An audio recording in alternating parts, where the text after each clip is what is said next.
ബഹുമാനപ്പെട്ട ജിജി എന്നോട് ചോദിച്ചു, അച്ഛൻ എന്തിനെക്കുറിച്ചാ പറയാൻ പോണത്? ഞാൻ പറഞ്ഞു, കർത്താവ് കൂടെയുണ്ടെന്നും അവൻ കൂടെയുള്ളതുകൊണ്ട് പ്രശ്നവും പ്രയാസവും ഒന്നും തീരില്ലെന്നും, പക്ഷെ അവൻ കൂടെ ഉണ്ട് എന്നുള്ളതാണ് നമ്മുടെ ബലമെന്നും ഞാൻ പറയാം. ദിവസങ്ങളിലെ വാർത്തകളൊക്കെ വളരെ മോശമാണ്. മനുഷ്യന്റെ മനസ്സ് വലിയൊരു രഹസ്യമാണെന്ന് പഠിച്ചിട്ടുണ്ടെങ്കിലും അതിൻ്റെ രഹസ്യാത്മകത ഇത്ര ഭീകരമാണെന്ന് ഈ അടുത്ത കാലത്താണ് മനസ്സിലാവുന്നത്. പ്രഗത്ഭരും കൃപ നിറഞ്ഞവരും കർത്താവിനോട് ഏറ്റവും ചേർന്ന് നിൽക്കുന്നവരും ഒക്കെ ജീവിതത്തിന്റെ നിസ്സഹായതകളിൽ വല്ലാണ്ട് ഇടറിപ്പോവാണ്. 2 ആഴ്ച മുമ്പ് എൻ്റെ ഇടവകയിൽ ഒരു സൂയിസൈഡ് നടന്നു. സങ്കല്പിക്കാൻ പോലും സാധിക്കാത്തൊരു സംഗതിയായിരുന്നു. ചെറുപ്പക്കാർ 1-2 പേര് എന്നോട് വന്ന് ചോദിച്ച്, അച്ഛാ, എന്നും പള്ളിയിൽ വരണവര്, ഒട്ടേറെ പ്രാർത്ഥിക്കണവര്, സമൂഹത്തിൽ ഔന്നത്യങ്ങളിൽ വ്യാപരിക്കുന്നവര്, എന്നിട്ട് എന്താച്ചാ ഇങ്ങനെയൊക്കെ പറ്റണത്? ഞാൻ അവനോട് ചെവി പറഞ്ഞു, മോനെ, അച്ഛന്മാര് ആത്മഹത്യ ചെയ്തത് നീ കേട്ടില്ലേ? കർത്താവിന്റെ അഭിഷിക്തര് ആത്മഹത്യ ചെയ്തത് നീ കേട്ടില്ലേ? വചനം എത്രയുള്ളോ? നിൽക്കുന്നു എന്ന് വിചാരിക്കുന്നവൻ വീഴാതെ സൂക്ഷിക്കട്ടെ. ദൈവഹിതം ആരായാനും കർത്താവിനോട് ചേർന്ന് നിൽക്കാനും അവന്റെ തിരുമനസ്സറിഞ്ഞ് ജീവിക്കാനും മനസ്സ് വെച്ചില്ലെങ്കിൽ വചനം പറയണു, പിശാച് നിന്റെ വാതിൽക്കലുണ്ട്. മനുഷ്യൻ പണം സമ്പാദിക്കണോ, സുഖസൗകര്യങ്ങൾ ആർജിക്കണോ, പക്ഷെ ജീവിതം എവിടെയോ കൈവിട്ടു പോവാണ്. മക്കളൊക്കെ ഫോറിനിലാണ്. സമ്പത്തിനൊന്നും വലിയ കുറവില്ല. നിങ്ങൾക്കറിയാമോ എന്ന് എനിക്ക് അറിഞ്ഞുകൂടാ. നിങ്ങളിൽ അത്താഴ പഷ്ണിക്കാരില്ലെന്ന് എനിക്കറിയാം. ലോകത്തില് ബെൻസ് കമ്പനിക്ക് 30 കിലോമീറ്റർ ചുറ്റളവില് ഒന്നിൽ കൂടുതൽ ഷോറൂം ഒരു സ്ഥലത്ത് മാത്രമേ ഉള്ളൂ. അത് എറണാകുളം ഡിസ്ട്രിക്റ്റിലാണ്. ബെൻസ് കമ്പനിക്ക് 30 കിലോമീറ്റർ ചുറ്റളവില് ഒന്നിൽ കൂടുതൽ ഷോറൂം. നെടുമ്പാശ്ശേരിക്കും മരടിനും മധ്യേ 3 ഷോറൂമുണ്ട് ബെൻസിന്. നന്നായിട്ട് കച്ചവടം നടക്കണമെന്ന്. സമ്പത്തിനൊരു കുറവില്ല, സുഖസൗകര്യങ്ങൾക്ക് ഒരു പോരായ്മയില്ല, പ്രാർത്ഥനയും പരിത്യാഗങ്ങളും ആർഭാടമായിട്ട് ജീവിതത്തോട് ചേർന്നിരിപ്പുണ്ട്. പക്ഷേ ഒരു സുഖമില്ല, ഒരു സമാധാനമില്ല എന്ന് പറയുന്നവര് നിരവധിയാണ്. ടി.എസ്. ഇലിയറ്റിന്റെ ഒരു കവിതയുണ്ട്, ദ വേസ്റ്റ് ലാൻഡ്. പഠിച്ചിട്ടുണ്ട് നമ്മളൊക്കെ. അയാൾ എഴുതും, where is the life that's lost in living, where is the wisdom that's lost in learning, and where is the knowledge that's lost in knowing. അയാൾ ചോദിക്കുന്ന ചോദ്യമാണ്, where is the life that's lost in living, where is the wisdom that's lost in learning, and where is the knowledge that's lost in knowing? അദ്ദേഹത്തിന്റെ തന്നെ കവിതയാണ് the hollow മാൻ. അവസാന വരികൾ ഇങ്ങനെയാണ്, and the 20th century will end not with a bang but with a wimp. ഇനിയുള്ള കാലത്ത് മനുഷ്യൻ മരിക്കാൻ പോകുന്നത് പൊട്ടിക്കരഞ്ഞുകൊണ്ടല്ലത്രേ. Not with a bang but with a whimper. ഇനിയുള്ള കാലം മനുഷ്യൻ മരിക്കാൻ പോകുന്നത് വിതുമ്പി കരഞ്ഞുകൊണ്ടാണ്. വളരെ സത്യമാണ് അയാൾ പറഞ്ഞത്. മരിക്കാൻ കിടക്കണ നേരത്ത് ഞങ്ങൾ അച്ഛന്മാരെ കുറിച്ചുള്ളൊരു തമാശയാണ്. അത് നിങ്ങൾ അൽമായർക്ക് ഇത്തിരി ഇക്കിളി തരും, അതുകൊണ്ട് പറയണം. അച്ഛന്മാരെ കുറിച്ചാണ് പറയണത്. വികാരിയച്ഛൻ മരിക്കാൻ കിടക്കുന്ന നേരത്ത് കൊച്ചച്ഛനെ വിളിച്ചു അത്രേ, അസിസ്റ്റന്റ് അച്ഛനെ. കാരണം ഒരു മരിക്കാൻ കിടക്കണം. വിളി കേട്ടപ്പോൾ കൊച്ചച്ഛൻ ഓടിച്ചെന്നു, അസിസ്റ്റന്റ് അച്ഛൻ ഓടിച്ചെന്നു. വല്യച്ഛൻ പറഞ്ഞു, മോൻ ആ കസേര ഇട്ടൊന്ന് അടുത്തിരിക്കും. അസിസ്റ്റന്റ് അച്ഛൻ അടുത്തിരുന്നു. അച്ഛൻ ചോദിച്ചു, എന്താ വികാരിയച്ഛ, വല്ല വിഷമമുണ്ടോ, എന്താ ടെൻഷനുണ്ടോ? എന്താ അച്ഛൻ വിളിച്ചേ? വേറൊന്നുമില്ല മോനെ, വല്ലാത്തൊരു വിഷമം. എന്ത് പറ്റിയച്ചാ? ഇത്തിരിയും കൂടി സൂക്ഷിച്ച് ജീവിച്ചിരുന്നെങ്കിൽ കുറച്ചും കൂടി നന്നായിട്ട് മരിക്കായിരുന്നു. അല്പം കൂടി ജാഗ്രതപ്പെട്ട് ജീവിച്ചിരുന്നെങ്കിൽ ഇത്തിരിയും കൂടി സ്റ്റാൻഡേർഡായിട്ട് ചാവായിരുന്നു. ഇപ്പം അത് ഓർക്കും ഒരു സങ്കടമുണ്ട്. Where is the life that's living, that's lost in living? ഇങ്ങനെയുള്ള കൺവെൻഷനുകളിൽ ദൈവം നമ്മോട് സംസാരിക്കുന്നുണ്ട്. ഈശോ പറയുന്നുണ്ട്, ഞാൻ വന്ന് അവരോട് സംസാരിച്ചിരുന്നില്ലെങ്കിൽ അവർക്ക് പാപമുണ്ടാകുമായിരുന്നില്ല. കർത്താവിന്റെ വചനമാണ്. ഞാൻ വന്ന് അവരോട് സംസാരിച്ചില്ലായിരുന്നുവെങ്കിൽ അവർക്ക് പാപമുണ്ടാകുമായിരുന്നില്ല. പക്ഷെ ഇപ്പോൾ ഒരു പാപത്തിൽ നിന്നും അവർക്ക് ഒഴികഴിവില്ല. കാരണം I have already spoken the things. ഏതാനും മാസങ്ങൾക്ക് മുമ്പ്, കഴിഞ്ഞ വർഷം, ഇഫ് ഐ ആം റൈറ്റ്, അങ്ങ് ദൂരെ ആമസോൺ കാട്ടില് 4-5 പിള്ളേര് പെട്ടൊരു വാർത്ത പത്രം ആഘോഷിച്ച്. വീക്കിരി പിള്ളേരാണ് കാട്ടിൽ പെട്ടത്. ഒരു ഹെലികോപ്റ്റർ ഓർ ഫ്ലൈറ്റ് ആക്സിഡന്റ്. അപ്പനും അമ്മയും പൈലറ്റും കൂടെ ഉണ്ടായിരുന്ന എല്ലാവരും മരിച്ചുപോയി. ഈ 5 പിള്ളേര് രക്ഷപ്പെട്ടു. 14 വയസ്സുള്ളത് മൂത്തത്, 6 മാസമുള്ളത് ഇളയത്. ഗംഭീര തെരച്ചിലാണ് ഗവൺമെന്റിന്റെ പട്ടാളം നടത്തിയത്. ഏതാണ്ട് 10-14 ദിവസം കഴിഞ്ഞപ്പോൾ പിള്ളേരെ കിട്ടി. കുഞ്ഞുങ്ങൾ വഴിയിൽ ഉപേക്ഷിച്ചു പോയ കടിച്ച പഴങ്ങളും അവർ അവിടെയും ഇവിടെയും നഷ്ടപ്പെടുത്തിയ വസ്ത്രത്തിന്റെ കഷണങ്ങളും ഒക്കെ കണ്ട് പട്ടാളം അവരെ കണ്ടെത്തി. ഈ കുഞ്ഞുങ്ങൾ കാട്ടിൽ ലൈവായിട്ടുണ്ട് എന്ന് അറിഞ്ഞപ്പോ പട്ടാളം ചെയ്ത വലിയൊരു പ്രവൃത്തി നിങ്ങളൊരു പക്ഷേ പത്രത്തിൽ, മാധ്യമങ്ങളിലൊക്കെ കേട്ടിട്ടുണ്ടാവും. It's A history. പട്ടാളം ചെയ്തത്, ഹെലികോപ്റ്ററില് ആയിരക്കണക്കിന് ലീഫ്ലെറ്റുകൾ അവർ ആകാശത്തുനിന്ന് വിതറിയെന്ന് പറയണേ. ആയിരക്കണക്കിന് ലീഫ്ലെറ്റുകൾ അവർ വിതറി.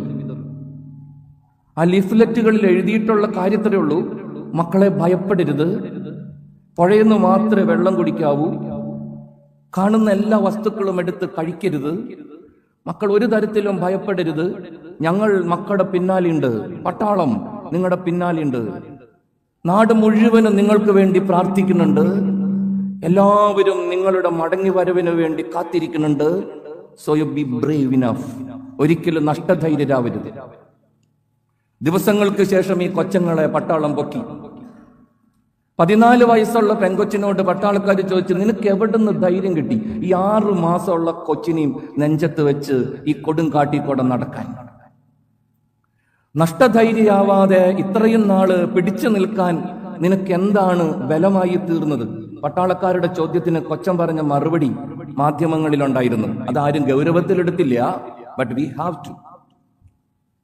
Have to take it seriously. കൊച്ചൻ പറഞ്ഞ മറുപടി ഇതാണ്, സർ, കയ്യിൽ കടലാസ് കിട്ടിയപ്പോ വല്ലാത്തൊരു ബലം വന്നു. ഒരു നാട് മുഴുവനും പിന്നാലെയുണ്ട്, പട്ടാളക്കാർ ഞങ്ങളെ തെരയുന്നുണ്ട്, ഒത്തിരി പേര് ഞങ്ങൾക്ക് വേണ്ടി പ്രാർത്ഥിക്കുന്നുണ്ട്. സത്യത്തിൽ സർ, ആ ലീഫ്ലെറ്റാണ് പിടിച്ചു നിൽക്കാനുള്ള ബലം തന്നത്. ഈ സുവിശേഷ യോഗത്തില് അച്ഛന് നിങ്ങളോട് പ്രഥമത പറയാനുള്ളതാണ്. ഈ കെട്ടകാലത്ത് പ്രശ്നങ്ങളും പ്രയാസങ്ങളും ഇമ്മാതിരി നമ്മളെ ആകുലപ്പെടുത്തുമ്പോ, അസ്വസ്ഥരാക്കുമ്പോ, ആകാശത്ത് നിന്ന് ദൈവം ഇട്ട് തന്നേക്കണ ലീഫ്ലെറ്റ് ആണത്. ആകാശത്തുനിന്ന് ദൈവം തന്നേക്കണ ലീഫ്ലെറ്റ് അത്.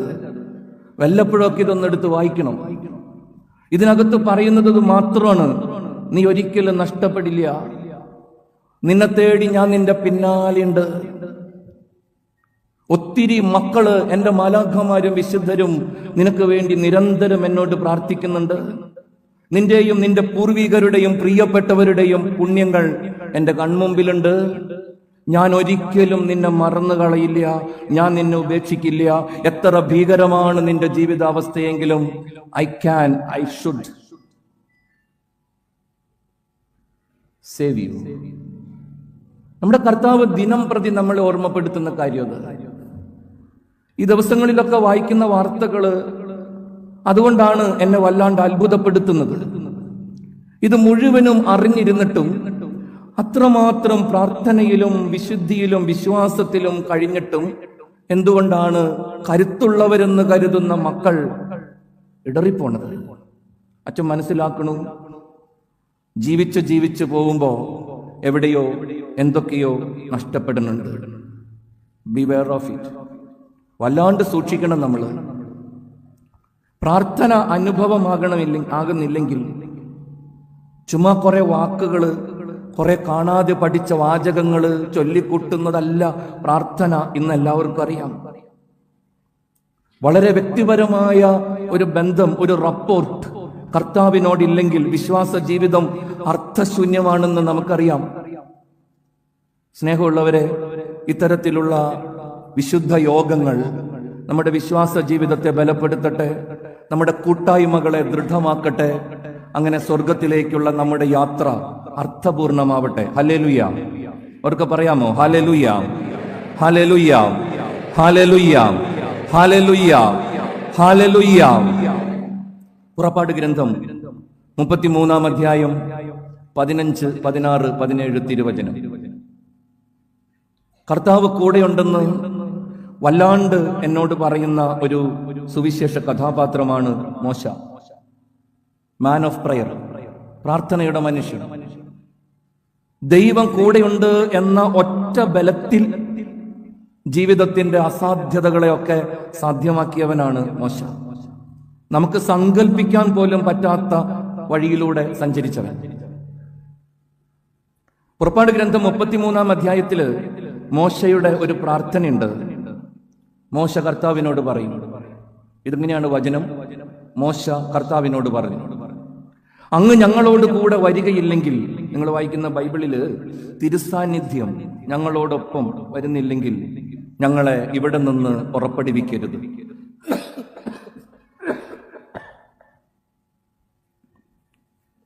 തിരുസാന്നിധ്യം കൂടെ വരുന്നില്ലെങ്കിൽ ഞങ്ങളെ ഇവിടെ നിന്ന് പറഞ്ഞയക്കരുത്.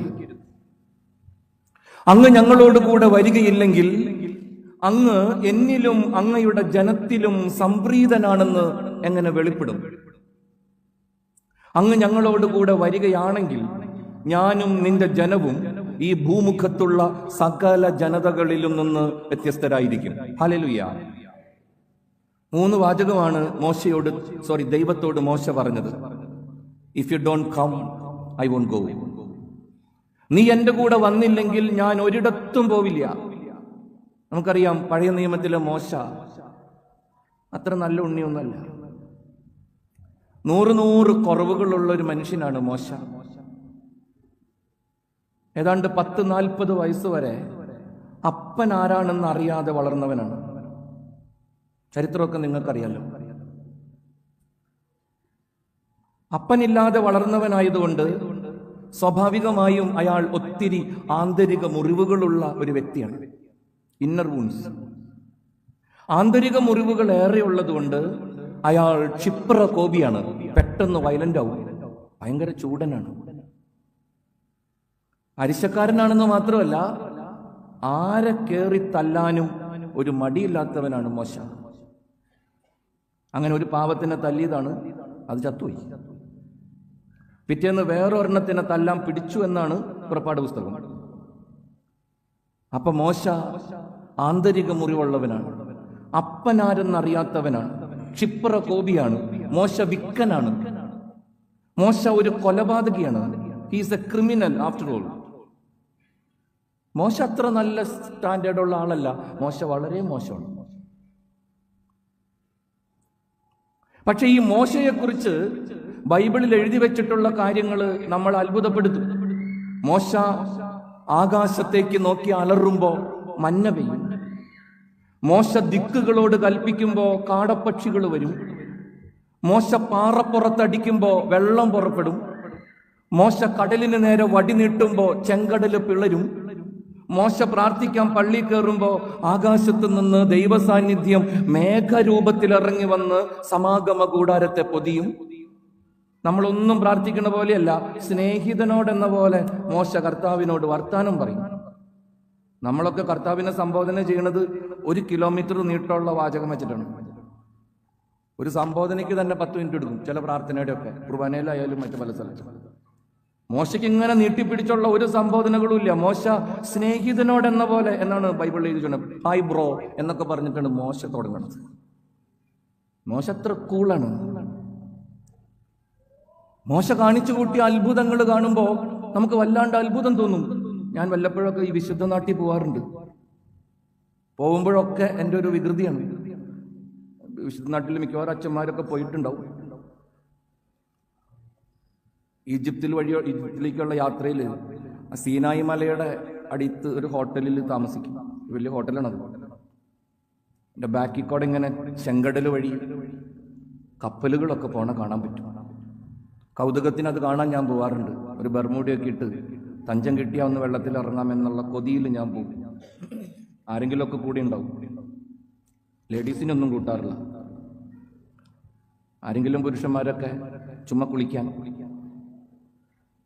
കടപ്പുറത്ത് കിടക്കണ ഏതെങ്കിലും ഒരു നീട്ടമുള്ള കമ്പെടുത്ത് കോലെടുത്ത് ഞാൻ കൈ പിടിക്കും.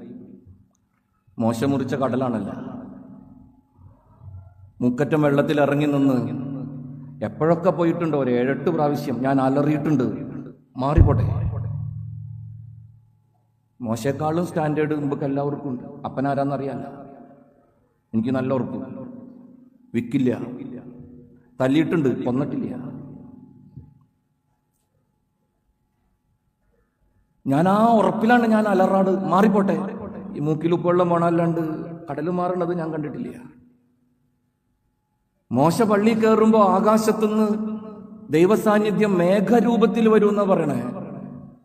നമുക്കതൊന്നും കാണാനുള്ള യോഗ്യത വരെ ഉണ്ടായിട്ടില്ല. ചങ്ക് പൊട്ടി കുർബാന അർപ്പിക്കുന്നുണ്ട്. ഇതുവരെ അങ്ങനെ ഒന്നും ഉണ്ടായിട്ടില്ല. ജസ്റ്റ് ഓപ്പോസിറ്റ് ഉണ്ടായിട്ടുണ്ട്. ഒരു പള്ളിയിൽ കുർബാനയ്ക്ക് ചെന്ന് പരിശുദ്ധ കുർബാന ആരംഭിക്കാനായിട്ട് വലിയ ആഘോഷമായ കുർബാനയൊക്കെ ആയിരുന്നു. തിരുനാളിനോടനുബന്ധിച്ചുള്ള ഗംഭീര ബലിയർപ്പണം. എന്താ അവരെന്നെ വിളിച്ചെന്ന് എനിക്കറിയില്ല. ഈ തലനരച്ചതിൻ്റെ ആനുകൂല്യത്തിൽ പോയതാണ് ഞാൻ. കുർബാന ഞാൻ തുടങ്ങിയുള്ളൂ. പിതാവിനും പുത്രനും പരിശുദ്ധ റൂഹായിക്കും സ്തുതിയെന്ന് പറഞ്ഞ് നാക്കെടുത്തില്ല, ഡും എന്നും പറഞ്ഞ് കരണ്ടങ്ങോട്ട് പോയി. കറക്റ്റ് പിതാവിനും പുത്രനും വെച്ച കറക്റ്റ് സമയത്ത് കരണ്ട് പോയി. മുമ്പിൽ നിന്ന ഒരു പ്രായമുള്ള അമ്മച്ചി ഇത്തിരി ഉറക്ക പറഞ്ഞ്, എന്തൊരു ഐശ്വര്യമുള്ള അച്ഛൻ. ഞാൻ തകർന്നു പോയൊരു നേരമാണ്. അതെന്തിനാ തള്ള എത്ര ഉറക്ക പറഞ്ഞെന്നുള്ളതാണ് എൻ്റെ സങ്കടം. മോശ പള്ളി കയറുമ്പോ ദൈവത്തിന്റെ സാന്നിധ്യം മേഘരൂപത്തിൽ ഇറങ്ങി വരും എന്ന് പറയണേ. നമ്മളൊക്കെ പള്ളി കയറുമ്പോ കരണ്ട് പോണതാ കണ്ടേക്കണേ. ഞാൻ പലപ്പോഴും ചിന്തിച്ചിട്ടുണ്ട്, മോശയ്ക്ക് എവിടെ നിന്ന് കിട്ടി ഈ കൃപ? അത്ഭുതം തോന്നും, നമുക്ക് അത്ഭുതം തോന്നും. നിങ്ങൾ അച്ഛന്മാരാരെങ്കിലും തബൂക്ക് എന്ന് പറഞ്ഞൊരു സ്ഥലമുണ്ട് സൗദി അറേബ്യയിൽ. Tabuk, Saudi പോയിട്ടുള്ളവർക്കറിയാം. പോണ്ടൊരു സ്ഥലമുണ്ട്. അവിടെയാണ് അത്രയും മോശ ചെങ്കടൽ മുറിച്ച് കയറിയത്, അവരുടെ വിശ്വാസം. അതുപോലെ എനിക്ക് ഭയങ്കര സങ്കടമായിരുന്നു ഈ ബൈബിള് വായിക്കുമ്പോൾ. കർത്താവ് മോശേനെ വാഗ്ദത്ത നാട് കാണാൻ സമ്മതിച്ചില്ല.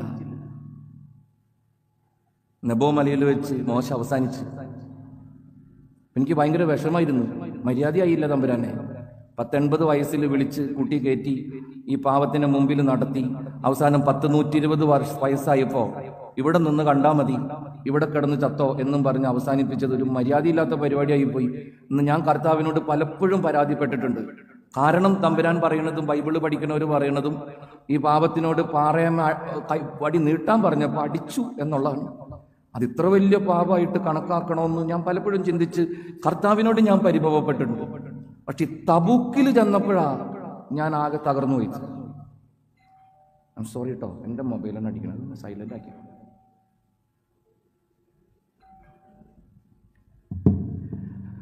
അവിടെ ചെന്നപ്പോഴാണ് എനിക്ക് അത്ഭുതം തോന്നിയത്. വേറൊന്നുമല്ല, ഞാൻ വിചാരിച്ചത് നമ്മളൊക്കെ വിചാരിച്ചേക്കണത് മോശ പാറയമ ഒരൊറ്റ അടി അടിച്ച് അപ്പൊ തന്നെ വെള്ളം വന്നു. കഥ എന്താണെന്നറിയോ? നമ്മുടെ ആള് ഓടി നടന്നടിച്ചേക്കണം. ഒരു കുളമൊന്നുമല്ല, 50 മീറ്റർ ഗ്യാപ്പ് ഇട്ട് ഓടി നടന്നടിച്ചേക്കാം മോശ. ഒരു സ്ഥലത്ത് അടിച്ചോ വെള്ളം വന്നാണ്ടപ്പോ മോശയ്ക്ക് ഹരമായി കാണണം.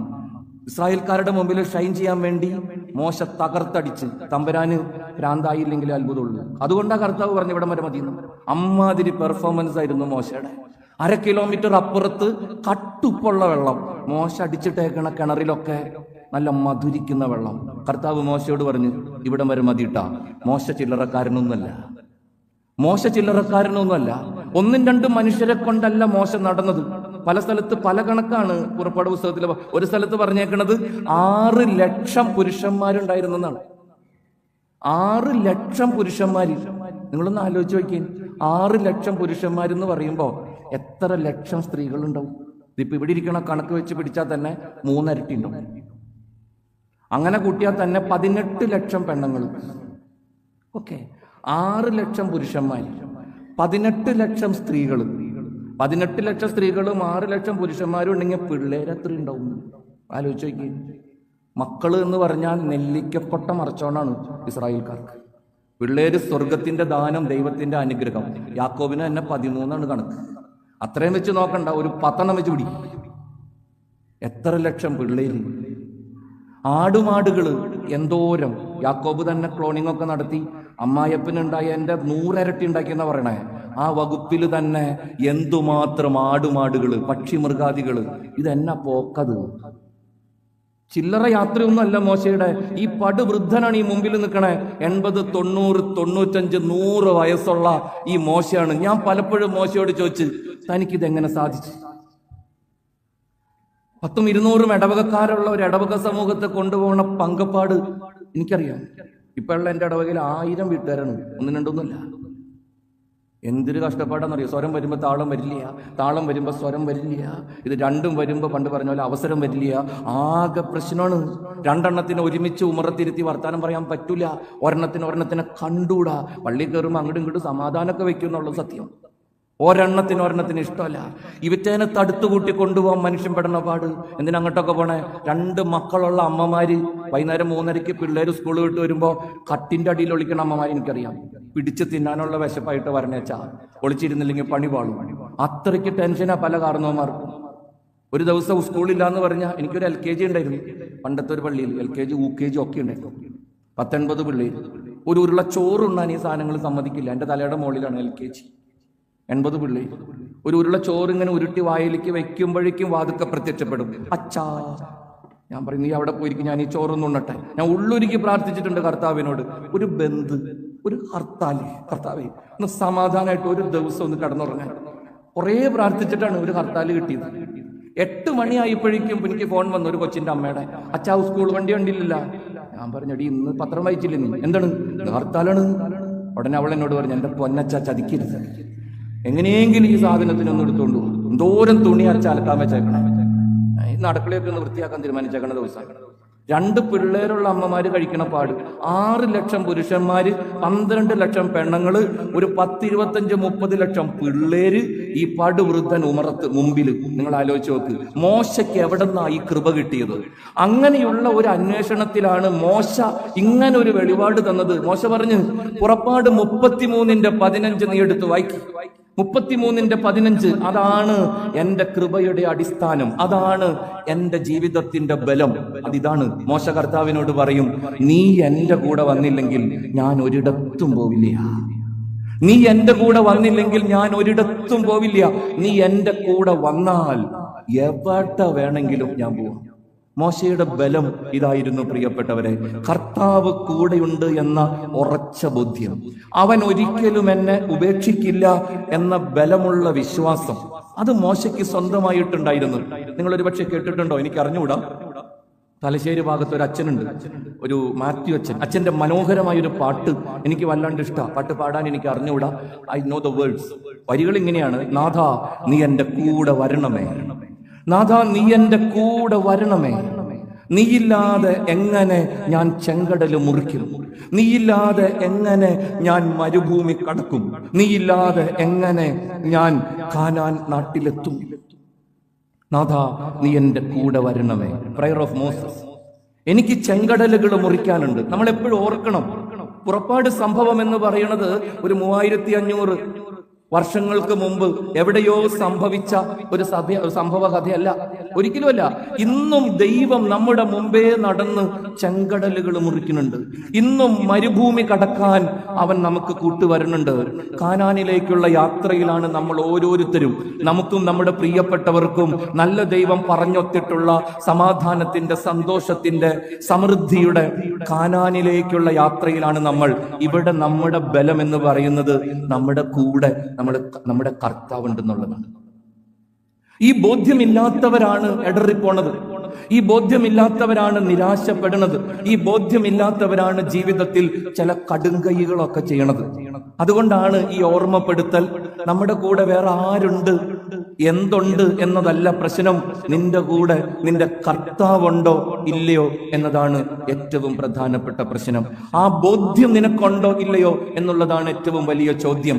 അവനെ നീ അനുഭവിക്കുന്നുണ്ടോ, അവന്റെ കൈകളിൽ നീ മുറുക്കി പിടിച്ചിട്ടുണ്ടോ എന്നുള്ളതാണ് പ്രസക്തമായ ചിന്ത. ഹല്ലേലൂയ. അവർക്ക് പറയാമോ? Hallelujah, hallelujah, hallelujah, hallelujah, hallelujah. എത്ര വിദഗ്ധമായിട്ടാണ് മോശ കർത്താവിനെ കുപ്പിയിലിറക്കണത്. അടുത്ത വാചകം നിങ്ങൾ ശ്രദ്ധിച്ചോ? മോശ പറയാണ്, അങ്ങ് ഞങ്ങളോട് കൂടെ വരികയില്ലെങ്കിൽ അങ്ങ് എന്നിലും അങ്ങയുടെ ജനത്തിലും സംപ്രീതനാണെന്ന് എങ്ങനെ വെളിപ്പെടും? നീ എന്റെ കൂടെ വന്നില്ലെങ്കിൽ നമ്മൾ തമ്മിൽ അടുപ്പത്തിലാണെന്ന് എങ്ങനെ മനസ്സിലാവും? എന്നാ ചോദ്യമാണത് മോശയുടെ. കർത്താവേ, നീ എപ്പോഴെപ്പോഴും പറയുന്നുണ്ടല്ലോ I love you, I love you, I love you. നീ എപ്പോഴെപ്പോഴും പറയുന്നുണ്ടല്ലോ ഞാൻ നിന്റെ പ്രവാചകൻ, ഇത് നിന്റെ ജനം. അത് സത്യമാണെങ്കിൽ കർത്താവേ, നീ എന്റെ കൂടെ വാ. നീ എന്റെ കൂടെ വന്നില്ലെങ്കിൽ നമ്മൾ തമ്മിൽ ലൈനാണെന്നുള്ള കാര്യം, നമ്മൾ തമ്മിൽ ഇഷ്ടത്തിലും പ്രണയത്തിലുമാണെന്നുള്ള സത്യം എങ്ങനെ നാട്ടുകാർക്ക് മനസ്സിലാവും? കർത്താവ് വരച്ചിട്ടുണ്ട്. മോശ വിദഗ്ധമായിട്ട് തമ്പുരാനെ കൂട്ടണത്. വെറുതെ പറഞ്ഞുകൊണ്ട് നടന്നാ പോരാ, നീ എന്റെ കൂടെ വരണം. അടുത്ത വാചകം, അങ്ങ് ഞങ്ങളോട് കൂടെ വരികയാണെങ്കിൽ, ഇഫ് യു കം, അങ്ങ് ഞങ്ങളോട് കൂടെ വരികയാണെങ്കിൽ ഞാനും നിന്റെ ജനവും ഈ ഭൂമുഖത്തുള്ള സകല ജനതകളിലും നിന്ന് വ്യത്യസ്തരായിരിക്കും. That's it.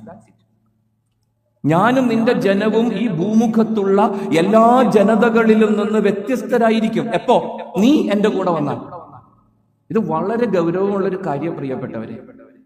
നമ്മുടെ ജീവിതത്തിന്റെ മഹത്വം എന്ന് പറയുന്നത്, നമ്മുടെ ജീവിതത്തിന്റെ വലിപ്പം എന്ന് പറയുന്നത്, നമ്മുടെ ജീവിതത്തിന്റെ പ്രത്യേകത എന്ന് പറയുന്നത് നമ്മുടെ കൂടെ കർത്താവുണ്ട് എന്നുള്ളതാണ്. നമ്മുടെ കൂടെ കർത്താവുണ്ട് എന്നുള്ളതാണ്. എവിടെയോ ഒരു കഥ കേട്ടു. ഔസേപ്പും മറിയവും കൂടി ഈജിപ്തിലേക്ക് ഓടുകയാണ്. കുറച്ചു ദിവസം ആ വീടിന്റെ തൊഴുത്തിലായിരുന്നല്ലോ വാസം. പോണേന്റെ അന്ന് രാത്രി ഈ മാലാഖയുടെ മുന്നറിയിപ്പ് കിട്ടി. അപ്പൊ തന്നെ കൊച്ചിനെയും പെണ്ണിനെയും പൊക്കി ഔസേപ്പ് വീട്ടുകാരന്റെ അടുത്ത് ചെന്നു. ഔസേപ്പ് പറഞ്ഞു, സാർ, വലിയ ഉപകാരം ഇത്രയും ദിവസം കൂടെ താമസിക്കാൻ അനുവദിച്ചതിൽ. തരാനായിട്ട് കയ്യിൽ വിലപിടിപ്പുള്ളതൊന്നുമില്ല, എന്നാലും ഇതിരിക്കട്ടെ എന്നും പറഞ്ഞ് പോക്കറ്റിൽ കൈയിട്ട് ഒരു ഗോൾഡ് കോയിൻ, ഒരു സ്വർണ്ണ നാണയം, ഇവിടെ രാജാക്കന്മാര് കൊണ്ട് ഇഷ്ടംപോലെ കൊടുത്തിട്ടുണ്ടല്ലോ, അതിൽ ഒരെണ്ണെടുത്ത് അയാളുടെ കയ്യിൽ കൊടുത്തു. അയാൾ ആദ്യം വേണ്ടാന്നൊക്കെ പറഞ്ഞു, എന്നാലും നിങ്ങൾ അവിടെ സ്വർണം കണ്ട് തിളങ്ങണ്ടപ്പോ പാവാത് വാടിച്ച് പോക്കറ്റിലിട്ടു. ഔസേപ്പ് പറഞ്ഞ്, സംഗതി ഇതിന് റിസ്ക് ആണ് പോക്ക്, മാലാഖയുടെ മുന്നറിയിപ്പുണ്ട്, പട്ടാളം പുറകിലുണ്ടെന്നാ പറയണേ, കൊച്ചനെ കൊല്ലൂന്ന് പറയണു, ഞങ്ങൾ പോവാണ്. ഔസേപ്പും മറിയവും കൊച്ചും കൂടി വീട്ടിൽ നിന്ന് ഇറങ്ങിപ്പോ ഈ വീട്ടുടമസ്ഥന്റെ കെട്ടിയോള് ഒച്ചപ്പാടായി. താൻ എന്തൊരു കണ്ണി ചോരയില്ലാത്തവനാണ്, ഈ പച്ച പാതിരിക്കാവറ്റേനെ ഇറക്കി വിട്ടെന്താണ്? കുറച്ചെങ്കിലും ഒന്നായിരുന്നു കൂടെ നടക്കാൻ പാടില്ലായിരുന്ന? ഒറ്റയ്ക്കല്ലേ? പട്ടാളം പിന്നാലെ ഉണ്ടെന്നല്ലേ പറഞ്ഞത്? അപകടം എപ്പോ വേണമെങ്കിലും സംഭവിച്ചൂടെ? ഈ പെണ്ണ്, ഇവന്റെ ഭാര്യ, വല്ലാണ്ട് ബഹളം വെച്ച്. കുറെ ബഹളം കഴിഞ്ഞപ്പോ കെട്ടിയവൻ പറഞ്ഞു, ഈ ഭർത്താവ് പറഞ്ഞു, നീ എന്തറിഞ്ഞിട്ടാണ് ഈ തുള്ളണത്? നീ എന്തറിഞ്ഞിട്ടാണ് ഈ തുള്ളണത്? എന്താണ്? അവരൊറ്റയ്ക്കല്ലേ?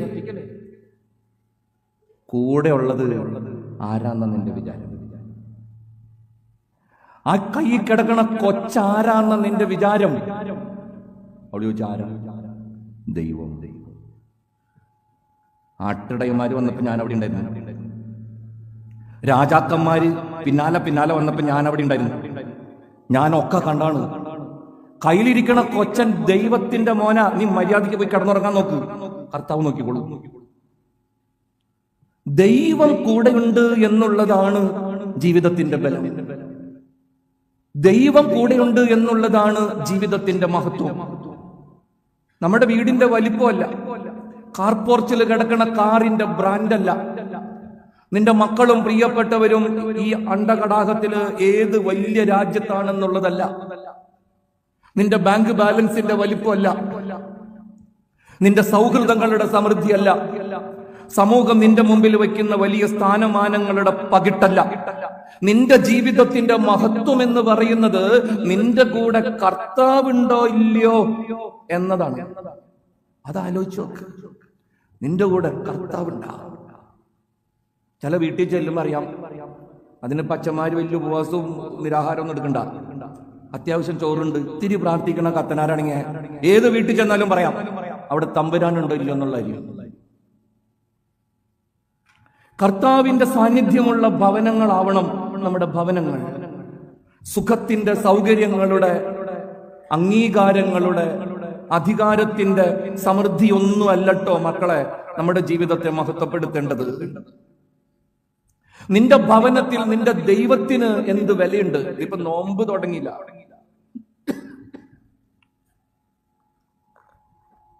കർത്താവിന് ഓരോരുത്തരും കൊടുക്കണ വില എന്താന്ന് ഈ നോമ്പ് എങ്ങനെ അനുഷ്ഠിക്കണമെന്ന് ചെക്ക് ചെയ്ത് അറിയാൻ പറ്റും. കർത്താവിന് വില കൊടുത്തിട്ടുള്ള വില എന്താന്ന് അറിയണമെങ്കിൽ നിന്റെ നോമ്പിന്റെ മാനദണ്ഡങ്ങൾ നോക്കിയാൽ മതി. പലരും പലതും പറയും, ഇറച്ചി മീനും കൂട്ടാണ്ടിരിക്കുന്നതൊന്നും അല്ല നോമ്പ്, കാരുണ്യ പ്രവൃത്തികളിലാണ് അത് അധിഷ്ഠിതം. എന്നിട്ട് കാരുണ്യ പ്രവൃത്തി ഇല്ല, കൊളസ്ട്രോളും ഷുഗറും പ്രഷറും മാത്രമുള്ള, അതുമില്ല ഇതും ഇല്ലാണ്ട് നടക്കണം എന്തോരം പേരാണ്.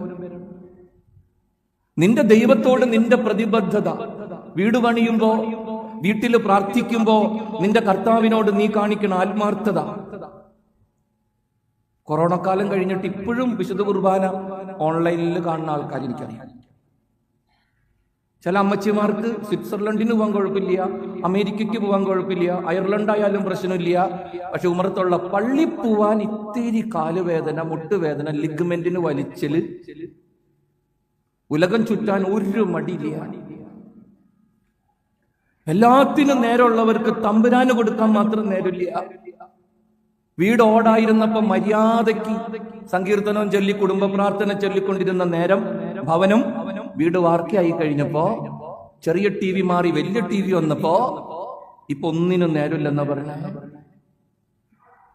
ഓൺലൈനിൽ കുർബാന കണ്ടുകൊണ്ടിരുന്ന ഏതോ അമ്മച്ചി സ്വർഗത്തിൽ ചെന്നപ്പോ പത്രോസ് തടുത്തു എന്നാ കഥ കേട്ടത്. ഓൺലൈനിൽ കുർബാന കണ്ടുകൊണ്ടിരുന്ന അമ്മച്ചി സ്വർഗത്തിൽ ചെന്നപ്പോ പത്രോസ് തടുത്ത്. എവിടേക്കാന്ന് ചോദിച്ചു. കള്ള പറഞ്ഞു, സ്വർഗത്തിലേക്ക്. കുർബാനയൊക്കെ കാണാറുണ്ടായിരുന്ന, എല്ലാ ദിവസവും കാണാറുണ്ടായിരുന്ന പത്രോസെ. എങ്ങനെ? ഓൺലൈൻ. അന്ന സ്വർഗവും ഓൺലൈനിൽ കണ്ടാൽ മതി, സ്വർഗവും ഓൺലൈനിൽ കണ്ടാൽ മതി. കർത്താവിനെ മഹത്വപ്പെടുത്തുന്ന കുടുംബങ്ങളെയാണ് കർത്താവ് മഹത്വപ്പെടുത്തുക. കർത്താവിനെ മഹത്വപ്പെടുത്തുന്ന കുടുംബങ്ങളെയാണ് കർത്താവ് മഹത്വപ്പെടുത്തുക. കർത്താവിനെ മഹത്വപ്പെടുത്താത്ത കുടുംബങ്ങളിൽ നിന്ന് പറയാൻ വിഷമമുണ്ട്, നിവൃത്തിയോടുകൊണ്ട് പറയണാണ്, കർത്താവിന്റെ മഹത്വം പടിയിറങ്ങിപ്പോകും. നിങ്ങൾ എന്നോട് ചേർന്നിരുന്നാൽ ഞാൻ നിങ്ങളോടും ചേർന്നിരിക്കും. നിങ്ങൾ എന്നോട് ചേർന്നിരുന്നാൽ ഞാൻ നിങ്ങളോടും ചേർന്നിരിക്കും. കർത്താവിനെ മഹത്വപ്പെടുത്തുന്നവരെ കർത്താവ് മഹത്വപ്പെടുത്തും. ഞങ്ങൾ അച്ഛന്മാര് ഒട്ടേറെ കുടുംബങ്ങൾ സന്ദർശിക്കുന്നവരാ, ഒട്ടേറെ കുടുംബങ്ങൾ. ചില കുടുംബങ്ങളിൽ ചെല്ലുമ്പോ ആ കുടുംബത്തിന്റെ സമാധാനത്തിനും സന്തോഷത്തിനും കാരണം എന്താണെന്ന് ഞങ്ങൾക്ക് വ്യക്തമായിട്ട് അറിയാം. അമ്മാതിരി തമ്പുരാനെ സ്നേഹിക്കുന്ന കുടുംബങ്ങളാ, ദേവാലയത്തോട് ചേർന്ന് പാർക്കുന്ന കുടുംബങ്ങളാ, ദൈവിക കാര്യങ്ങൾക്ക് വില കൊടുക്കുന്ന കുടുംബങ്ങളാ. ചില കുടുംബങ്ങളിൽ ചെല്ലുമ്പോ എന്തോരം പ്രാർത്ഥിച്ചാലും ഒരു കാര്യം ശരിയാവില്ല. കാരണം ഞങ്ങൾ ഈ പ്രാർത്ഥിക്കണ നേരത്ത് മാത്രമേ ഉള്ളൂ ഈ തമ്പുരാനോടുള്ള പ്രണയവും പ്രേമൊക്കെ. അത് കഴിയുമ്പോൾ അത് കഴിയും. കർത്താവ് നമ്മളെക്കാളും ബുദ്ധിയുള്ളവനട്ടാ. നിങ്ങളുടെ മകന്റെ അല്ലെങ്കിൽ മകളുടെ മാമോദിസ വന്നു. മാമോദിസ നിങ്ങളുടെ കൂട്ടുകാരനെ നിങ്ങൾ പോയി പരിപാടിക്ക് ക്ഷണിച്ച്, തോമാച്ച എന്റെ കൊച്ചിന്റെ മാമോദീസ കല്യാണം കഴിച്ചിട്ട് 10 കൊല്ലം ഇപ്പോഴാണ് പറഞ്ഞുണ്ടായി, നീ ഒന്ന് വരണട്ടാ, ചെറിയ തോതിൽ ആഘോഷമൊക്കെ ഉണ്ട്. തോമാച്ചൻ പറഞ്ഞു, എന്റെ പൊന്ന് ജോണിച്ച വരണമെന്ന് വലിയ മോഹമുണ്ട്, പക്ഷെ ഓഫീസിൽ ഇത്തിരി തിരക്കുള്ള ദിവസമാണ്, വരാൻ പറ്റില്ലട്ടാ. ഓ എന്നാ സൗകര്യം പോലെ നീ ഒന്ന് വാ. ഓ കുറെ നാള് കഴിഞ്ഞ് ഇതേ കൊച്ചന്റെ ആദ്യ കുർബാന സ്വീകരണോ അല്ലെങ്കിൽ അങ്ങനെ എന്തെങ്കിലും ഒരു നല്ല ശുശ്രൂഷ വീട്ടിൽ വീണ്ടും ചെന്ന് തോമാച്ചനെ വിളിച്ച്, തോമാച്ച മാമോദീസയ്ക്ക് വന്നില്ലട്ടാ, ഇതേ നാളെ കൊച്ചിന്റെ അടുത്ത പരിപാടിയാണ്, നീ വരണം. അപ്പോഴും ജോണിച്ചൻ പറഞ്ഞു, എന്റെ പൊന്നു തോമാച്ച വരണമെന്ന് മോഹമില്ല അഞ്ഞിട്ടല്ല, പക്ഷെ എന്ത് ചെയ്യാനാ, അന്ന് ഓഫീസിൽ ഒരു മീറ്റ് ഉണ്ട്. ഓ വരാൻ പറ്റില്ല ജോണി. ശരി. കുറെ നാൾ കഴിഞ്ഞപ്പോ നമ്മുടെ ഈ കുഞ്ഞിന്റെ മനസ്സമ്മതം ബിത്രോത്തൻ കല്യാണത്തിനൊരു പിന്നെയും ചെന്ന് വിളിച്ചു, തോമാച്ച വരണട്ടാ. അപ്പോഴും തോമാച്ചൻ പറഞ്ഞു, എന്റെ പൊന്നു ജോണിച്ച നീ വിളിക്കുമ്പോഴൊക്കെ എനിക്ക് ഓരോരോ പരിപാടിയാണുള്ള. ഇപ്പം തൊട്ട് പരിപാടി, എടാ മൂന്നാർ ഒരു 3 സെന്റ് സ്ഥലം മേടിച്ച അതിന്റെ ആധാരം അന്നാണ്. ഓ വന്നില്ലട്ടാ. ഇത് കഴിഞ്ഞൊരു 4 മാസം കഴിഞ്ഞപ്പോ നമ്മുടെ പെരിയ ബഹുമാനപ്പെട്ട തോമച്ചന്റെ കൊച്ചന്റെ കല്യാണം. നിങ്ങൾ പറ, തോമച്ചൻ വന്ന് ജോണിനെ വിളിച്ച തറവാട്ടി പറഞ്ഞവനാണെങ്കിൽ പോവോ? അഭിമാനമുള്ളവനാണെങ്കിൽ പോവോ? എന്തിനാ അവിടേക്കൊക്കെ പോണേ? ഒരു കാലത്തും കുടുംബ പ്രാർത്ഥനയ്ക്ക് വരാത്തവന്റെ വീട്ടില് കുടുംബയോഗം വെച്ചാൽ നിങ്ങൾ ആരെങ്കിലും പോവോ? ഇനി അഥവാ പോവണമെങ്കിൽ എന്തോരം കനപ്പെട്ട ഹൃദയവുമായിട്ടാ പോണത്. കർത്താവിന്റെ ക്ഷമയും കരുണയും സ്നേഹവും ഒക്കെ ബൈബിളിലുണ്ട് ട്ടാ. നമ്മളൊക്കെ മനുഷ്യരല്ലേ പ്രിയപ്പെട്ടവരെ, നമുക്ക് വല്ലാത്ത ബുദ്ധിമുട്ടുണ്ടാവും. ഒരു കാലത്തും യോഗത്തിന് വരാത്തവന്റെ വീട്ടിൽ യോഗം വെക്കുമ്പോ അവന്റെ വീട്ടിൽ ചെന്ന് കാപ്പി കുടിക്കാനും സ്നാക്സ് തിന്നാനും നമുക്ക് ഇത്തിരി വിമ്മിഷ്ടുണ്ടാവും, സ്വാഭാവികമാണ്. കർത്താവ് അത്ര ചീപ്പാന്ന് വിചാരിക്കരുത്. കർത്താവിന് ഒരു സ്റ്റാൻഡേർഡും ഇല്ല എന്ന് വിചാരിക്കരുത്. ജന്മത്ത് പള്ളി പോവാത്തവനും ഒരു കാലത്ത് കുടുംബ പ്രാർത്ഥനയ്ക്ക് നിൽക്കാത്തവനും ഒരു കാലത്ത് നോമ്പ് നോക്കാത്തവനും ദുഃഖവെള്ളിയാഴ്ച പോലും ഇറച്ചി വിഴുങ്ങണവനും ഒക്കെ കർത്താവിനെ വിളിച്ചാൽ അവൻ ഇങ്ങനെ ഓടി വരും എന്ന് ചിന്തിക്കുന്നത് വല്ലാത്ത മൗഢ്യമാണ്. സത്യവേദ പുസ്തകത്തിൽ അവന്റെ കൃപകൾ കിട്ടിയവരൊക്കെ അവനെ ജീവിതത്തിൽ മഹത്വപ്പെടുത്തിയവരാ, അവനിൽ സമ്പൂർണമായും സമർപ്പിച്ച് പ്രാർത്ഥിച്ചവരാ. സത്യവേദ പുസ്തകത്തിൽ കൃപ വാങ്ങിച്ചവരൊക്കെ കർത്താവിന് വില കൊടുത്തവരാണെന്നുള്ള കാര്യം നമ്മൾ മറക്കരുത്. അവരുടെ ജീവിതത്തിൽ ബലഹീനതകൾ ഉണ്ടായിരുന്നു, അവരുടെ ജീവിതത്തിൽ പോരായ്മകൾ ഉണ്ടായിരുന്നു. സമൂഹത്തിൽ ചിലര് വളരെ ഉന്നതരായിരുന്നു, ചിലര് വളരെ മോശക്കാരായിരുന്നു. പക്ഷെ ആരായിരുന്നാലും അവർ ജീവിതത്തിൽ വാക്കിലും പ്രവൃത്തിയിലും ഹൃദയത്തിലും കർത്താവിനെ മഹത്വപ്പെടുത്തിയവരാ. അങ്ങനെയുള്ളവരുടെ ജീവിതത്തിലേക്ക് കർത്താവ് അവന്റെ കരുണ വാരി വിതറിയത്. അനുതപിക്കുന്ന പാപിക്കാണ് സ്വർഗം പറഞ്ഞിട്ടുള്ളത്. എല്ലാ പാപിക്കും സ്വർഗമൊന്നും ഇല്ലട്ടാ. അനുതപിക്കുന്ന പാപിക്കാണ് സ്വർഗം. തമ്പുരാനെ മഹത്വപ്പെടുത്തുന്നവനെയാണ് തമ്പുരാൻ മഹത്വപ്പെടുത്തുക. കർത്താവിനെ മഹത്വപ്പെടുത്താത്തിടത്തു നിന്ന് കർത്താവിന്റെ മഹത്വം പടിയിറങ്ങിപ്പോ. എന്റെ കൂടെയുള്ള ദൈവത്തെ ഞാൻ അറിയണം, അവൻ ആവശ്യം പോലെ സന്തോഷിപ്പിക്കാൻ പറ്റണം. അവന്റെ ജീവിതത്തെ നമ്മുടെ വ്യാപാരങ്ങളിൽ നമ്മൾ മഹത്വപ്പെടുത്തണം. അപ്പൊ തക്ക സമയത്ത് അവൻ നിന്റെ കാര്യത്തിൽ മനോഹരമായി ഇടപെടും. ഞങ്ങൾ അച്ഛന്മാരുടെ കാര്യമാണ് ഈ പറയണേ. അച്ഛന്മാരുടെ കാര്യം ഞാൻ പറയാം. ഞങ്ങൾ ഇടവകീർന്നൊക്കെ സ്ഥലം മാറി പോകുമ്പോണ്ടില്ല, ചില ആൾക്കാർ പൂങ്കണ്ണീരൊഴുക്കും. ചിലർ വന്ന് സങ്കടമൊക്കെ പറയും. എനിക്കിഷ്ടം പോലെ അനുഭവം ഉണ്ടായി. ഭയങ്കര കരച്ചിലൊക്കെ കാണില്ല. ഞാൻ പറയും, ഞാൻ മരിച്ചൊന്നും പോണില്ല ചേട്ടാ, ഞാൻ അടുത്ത ഇടവകയിലേക്ക് സ്ഥലം മാറി പോകണുള്ളില്ല. എന്നാൽ അച്ഛൻ പോകാനുള്ള 5-6 കൊല്ലായില്ലേ ഇങ്ങനെ സ്നേഹിച്ചും സന്ധിച്ചൊക്കെ ഇരിക്കുന്നു. ചേട്ടൻ വിഷമിക്കാണ്ടിരിക്കും. അങ്ങനെ ഭയങ്കര കരഞ്ഞും വിലപിച്ചും ആശംസകൾ നേർന്നും യാത്രയാക്കണ ആത്മാക്കള് പിന്നെ ജന്മത്ത് തിരിഞ്ഞു നോക്കാറില്ല. അച്ഛന്മാര് മാറിപ്പോകുമ്പോ എന്തൊരു സ്നേഹം എന്നറിയാമോ? പിന്നെ ആരും ആ വഴിക്ക് വരില്ല, ഒരു ഫോൺ കോൾ പോലും വിളിക്കില്ല. എല്ലാവർക്കും വിടുന്ന കൂട്ടത്തിൽ ഒരു ഹാപ്പി ബർത്ത്ഡേ വേണ്ട, എന്തിനാണ് ഗുഡ് മോർണിംഗ് പോലും ഇല്ല. ഇത് കഴിഞ്ഞൊരു 10-20 കൊല്ലം കഴിയുമ്പോ ഈ കൊച്ചന്റെ കല്യാണത്തിനോടൊക്കെ അനുബന്ധിച്ച് ഈ ആത്മാക്കള് ഞങ്ങളെ കാണാൻ വരും. അതൊരു 1.5 വരവാണ്. എന്നിട്ട് പറയണെന്താന്നറിയാം, എന്റെ അച്ഛൻ കെട്ടിച്ചില്ലെങ്കിൽ ഇവള് കെട്ടണില്ല എന്നാ പറയണേ. ഇത് ഞാൻ ചെന്നില്ലെങ്കിൽ ആ കല്യാണം നടക്കില്ലെന്ന്. അത്രയ്ക്ക് കാത്തിരിക്കണമെന്ന്. അമ്മാതി ഇത്രയും സ്നേഹം എന്നോടുണ്ടെന്ന് 20 കൊല്ലം കഴിഞ്ഞ അപ്പോഴേ എനിക്ക് മനസ്സിലാവും. ഇങ്ങനെയൊക്കെ പറയണ കേൾക്കുമ്പോൾ നമ്മളില്ലാത്ത കാശ് ഉണ്ടാക്കി ടാക്സി വിളിച്ച് ചെല്ലും. അവിടെ ചെല്ലുമ്പോൾ ഒരു 5-10 അച്ഛന്മാരുണ്ട്. അപ്പം ഞാൻ ചോദിക്കും, നീ എപ്പോഴാ വന്നേ? ഞാൻ ഒരു കണക്കിന് വന്നേങ്ങാണ്. നിന്നെ ആരാ വിളിച്ച? എന്നെ ജോസേട്ടൻ വിളിച്ച്. നീ എന്താ പോന്നേ? എന്നെ ജോസേട്ടൻ വിളിച്ച്. എന്തും പറഞ്ഞാ വിളിച്ച? ഞാൻ വന്നില്ലെങ്കിൽ പെണ്ണ് കെട്ടൂല. ഈ ദുഷ്ടൻ ഇത് 10 അച്ഛന്മാരോടും പറഞ്ഞിട്ടുണ്ട്. വല്ലാത്ത സ്നേഹമാണേ. ആ ആശീർവാദത്തിന് അത്രയ്ക്ക് പകിട്ടൊന്നും കാണൂല. അതിന്റെ കാരണം ഇതാണ്, അതുവരെ തിരിഞ്ഞു നോക്കിയിട്ട് പോലില്ല, അതുവരെ ഒരു സ്നേഹപ്രകടനവും നടത്തിയിട്ടില്ല. ഞാൻ അതിവിശുദ്ധ രൂപത്തിലും ഭാവത്തിലും ഒന്നും അല്ലാട്ട് സംസാരിക്കണേ, വളരെ മാനുഷികമായിട്ട് നിങ്ങളെപ്പോലെ മജ്ജി മാംസമുള്ള ഒരു ആത്മാവായിട്ട് തന്നെ ഞാൻ സംസാരിക്കണത്. എന്റെ ജീവിതത്തിൽ എന്നെ വല്ലാണ്ട് വിഷമിപ്പിച്ചിട്ടുള്ള ഒരു കാര്യം അത്. ഇടവകയിൽ ചങ്ക് പൊട്ടി ബലിയർപ്പിച്ചിട്ട് ഹൃദയപൂർവ്വം കുടുംബത്തിന് വേണ്ടി പ്രാർത്ഥിച്ചിട്ട് അവിടുന്ന് സ്ഥലം മാറിപ്പോയി കഴിയുമ്പോ തിരിഞ്ഞു നോക്കാത്തവര് 10-20 കൊല്ലം കഴിയുമ്പോ ഞാനില്ലെങ്കിൽ അവരുടെ ജീവിതം കട്ട പുകയായി പോകുന്നു പറഞ്ഞു വരുമ്പോ അത് വിശ്വസിക്കാൻ ഭയങ്കര ബുദ്ധിമുട്ടാണ്. സംഗതി ഇത്രയേ ഉള്ളൂ, കർത്താവിനെ വിളിക്കേണ്ട സമയത്ത് വിളിക്കാണ്ട് ആവശ്യ നേരത്ത് മാത്രം നോക്കി ചെന്നാണ്ടില്ല. ചിലപ്പോ തമ്പുരാനും പറയും, ഇത്രയും നാൾ എവിടെ പോയി കിടക്കരുത്. കർത്താവിനെ മഹത്വപ്പെടുത്തണം പ്രിയപ്പെട്ടവരെ. എവിടെയെല്ലാം അവനെ മഹത്വപ്പെടുത്താൻ സാധിക്കുമോ അവിടെയെല്ലാം അവനെ മഹത്വപ്പെടുത്തണം. ഇത് നോമ്പുകാലം. നിന്റെ കർത്താവിന്റെ കുരിശിനും അവന്റെ പീഠാനുഭവത്തിനും അവൻ നിനക്ക് വേണ്ടി പങ്കുവെച്ച ഭീകരമായ വേദനകൾക്കും നിന്റെ ജീവിതത്തിൽ നീ കൊടുക്കുന്ന വിലയെന്തെന്ന് നിനക്കും മറ്റുള്ളവർക്കും ബോധ്യപ്പെടുന്ന കാലമാണിത്. ആ കാര്യത്തിൽ നിനക്ക് വീഴ്ചയുണ്ടെങ്കിൽ നീ മനസ്സിലാക്കണം. കുമ്പസാരക്കൂട്ടിൽ പലരും എന്ന് പറയുന്ന ഒരു പാപമാണ്. അത്ര ഗൗരവമല്ലാത്തത് കൊണ്ട് ഞാൻ ജനറൽ ആയതുകൊണ്ട് പറയണാണ്. അച്ഛാ, പ്രാർത്ഥിക്കാൻ പറ്റണില്ല, സന്ധ്യാപ്രാർത്ഥന മുടങ്ങിപ്പോണ്. പരിശുദ്ധ കുർബാനയ്ക്ക് പലപ്പോഴും മുടക്കം വന്നിട്ടുണ്ട്. എനിക്കൊറ്റ ഉപദേശമുള്ളൂ, പരിശുദ്ധ കുർബാനയിൽ മുടങ്ങണമെങ്കിൽ, കുടുംബ പ്രാർത്ഥന നഷ്ടപ്പെടണമെങ്കിൽ അതിന്റെ അർത്ഥം മറ്റൊന്നുമല്ല, കർത്താവിനോടുള്ള നിന്റെ സ്നേഹത്തിലും ആത്മാർത്ഥതയിലും വല്ലാണ്ട് കുറവ് വന്നിട്ടുണ്ട് എന്ന് തന്നെയാണ്. നിന്റെ കുടുംബ പ്രാർത്ഥനയിൽ മുടക്കം വരുന്നുണ്ടെങ്കിൽ, നിന്റെ ബലിയർപ്പണങ്ങൾ നിനക്ക് ഇമ്പകരമല്ലാതാവണമെങ്കിൽ, നിനക്കത് താല്പര്യമില്ലാതെ വരണമെങ്കിൽ അതിന്റെ അർത്ഥം വേറെ ഒന്നുമല്ല, ദൈവത്തോടുള്ള നിന്റെ പ്രതിബദ്ധതയിലും അവനോടുള്ള നിന്റെ സ്നേഹത്തിലും വിള്ളലുകൾ വീണിട്ടുണ്ട് എന്ന് തന്നെ. തിരിച്ചു പിടിക്കാൻ നോക്ക് പ്രിയപ്പെട്ടവരെ, തിരിച്ചു പിടിക്കാൻ നോക്ക്. അതൊരിക്കലും നഷ്ടമല്ല.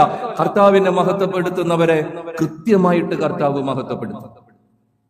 ചിലരെങ്കിലും പറയും, അച്ഛാ കർത്താവ് കൂടെയുണ്ട്, ഞാൻ ഒത്തിരി പ്രാർത്ഥിക്കുന്നുണ്ട്, എന്നിട്ടും പല പല പ്രശ്നങ്ങളും പ്രയാസങ്ങളും ആണല്ലോ അച്ഛാ. അതാണ് ഞാൻ ജിജിനോട് പറഞ്ഞത്. കർത്താവ് കൂടെ ഉണ്ടെന്ന് വെച്ച് പ്രശ്നങ്ങളും പ്രയാസങ്ങളും ഇല്ലാതാവില്ല പ്രിയപ്പെട്ടവരെ. കർത്താവ് കൂടെ ഉണ്ടെന്ന് വെച്ച് ജീവിതത്തിൽ സന്തോഷവും ഉത്സവങ്ങളും മാത്രമേ കാണൂ എന്നൊരിക്കലും കരുതരുത്. നമ്മുടെ തമ്പുരാൻ ജസ്റ്റ് ഓപ്പോസിറ്റ് നമ്മളോട് പറഞ്ഞേക്കണേ, എന്നെ അനുഗമിക്കാൻ ആഗ്രഹിക്കുന്നവൻ തന്നെ പരിത്യജിച്ച് ചുമന്നുകൊണ്ട് വരാനാ പറഞ്ഞേക്കണ പുള്ളി. ലോകത്തിൽ നിങ്ങൾക്ക് ഞെരുക്കങ്ങൾ ഉണ്ടാകും എന്നാണ് വാഗ്ദാനം. ഈ അടുത്ത കാലത്താ ഞാൻ ഈ കാനാവിലെ കല്യാണം വായിക്കായിരുന്നു. കാനാവിലെ കല്യാണം വായിച്ച് ചുമ്മാ കണ്ണടച്ച് കുറച്ചു നേരം ഇരുന്നു. പെട്ടെന്നൊരു തോന്നല്, കർത്താവേ, ഞാൻ എല്ലാ സ്ഥലത്തും പോയി പ്രസംഗം പറഞ്ഞിട്ടുണ്ട്, വേറൊന്നുമല്ല, ആ കുടുംബനാഥന്റെ ഏറ്റവും വലിയ ഭാഗ്യം നിന്നെ കല്യാണത്തിന് വിളിച്ചതാണ്. ഞാൻ അങ്ങനെ പ്രസംഗം പറഞ്ഞേക്കണേ തമ്പുരാനെ. ആ കുടുംബത്തിന്റെ ഉടമസ്ഥന്റെ അല്ലെ കുടുംബക്കാരുടെ ഏറ്റവും വലിയ ഭാഗ്യം നീയും ഉണ്ടായിരുന്നു, നിന്റെ കൂടെ നിന്റെ അമ്മയുണ്ടായിരുന്നു. അവർക്ക് അത് കാരണം വളരെ സന്തോഷമായി. ഞാൻ അങ്ങനെ പ്രസംഗം പറഞ്ഞേക്കണേ. പക്ഷെ എന്റെ തമ്പുരാനെ, നീ ഉള്ളപ്പോഴാണല്ലോ വീഞ്ഞു തീർന്നു പോയത്. എനിക്കത് ഭയങ്കര ഒരു അടിയായിരുന്നു. പെട്ടെന്ന് എന്റെ മനസ്സിൽ വന്നൊരു കാര്യമാണ്, നീ ഉള്ളപ്പോഴാണല്ലോ കർത്താവെ വീഞ്ഞു തീർന്നു പോയത്. കുറച്ചു നേരം ആ മനുഷ്യന് കുറച്ചൊന്നും ടെൻഷനല്ല അടിക്കേണ്ട വന്നേ. കുറച്ചു നേരം അവന്റെ അഭിമാനം അങ്ങ് കടലിന്റെ അടിവരെ ചെന്ന് അത്രമാത്രം അയാൾ നാണം കെടുന്ന അവസ്ഥയായിരുന്നു അത്. എന്തൊരു ഭീകരമാണത്.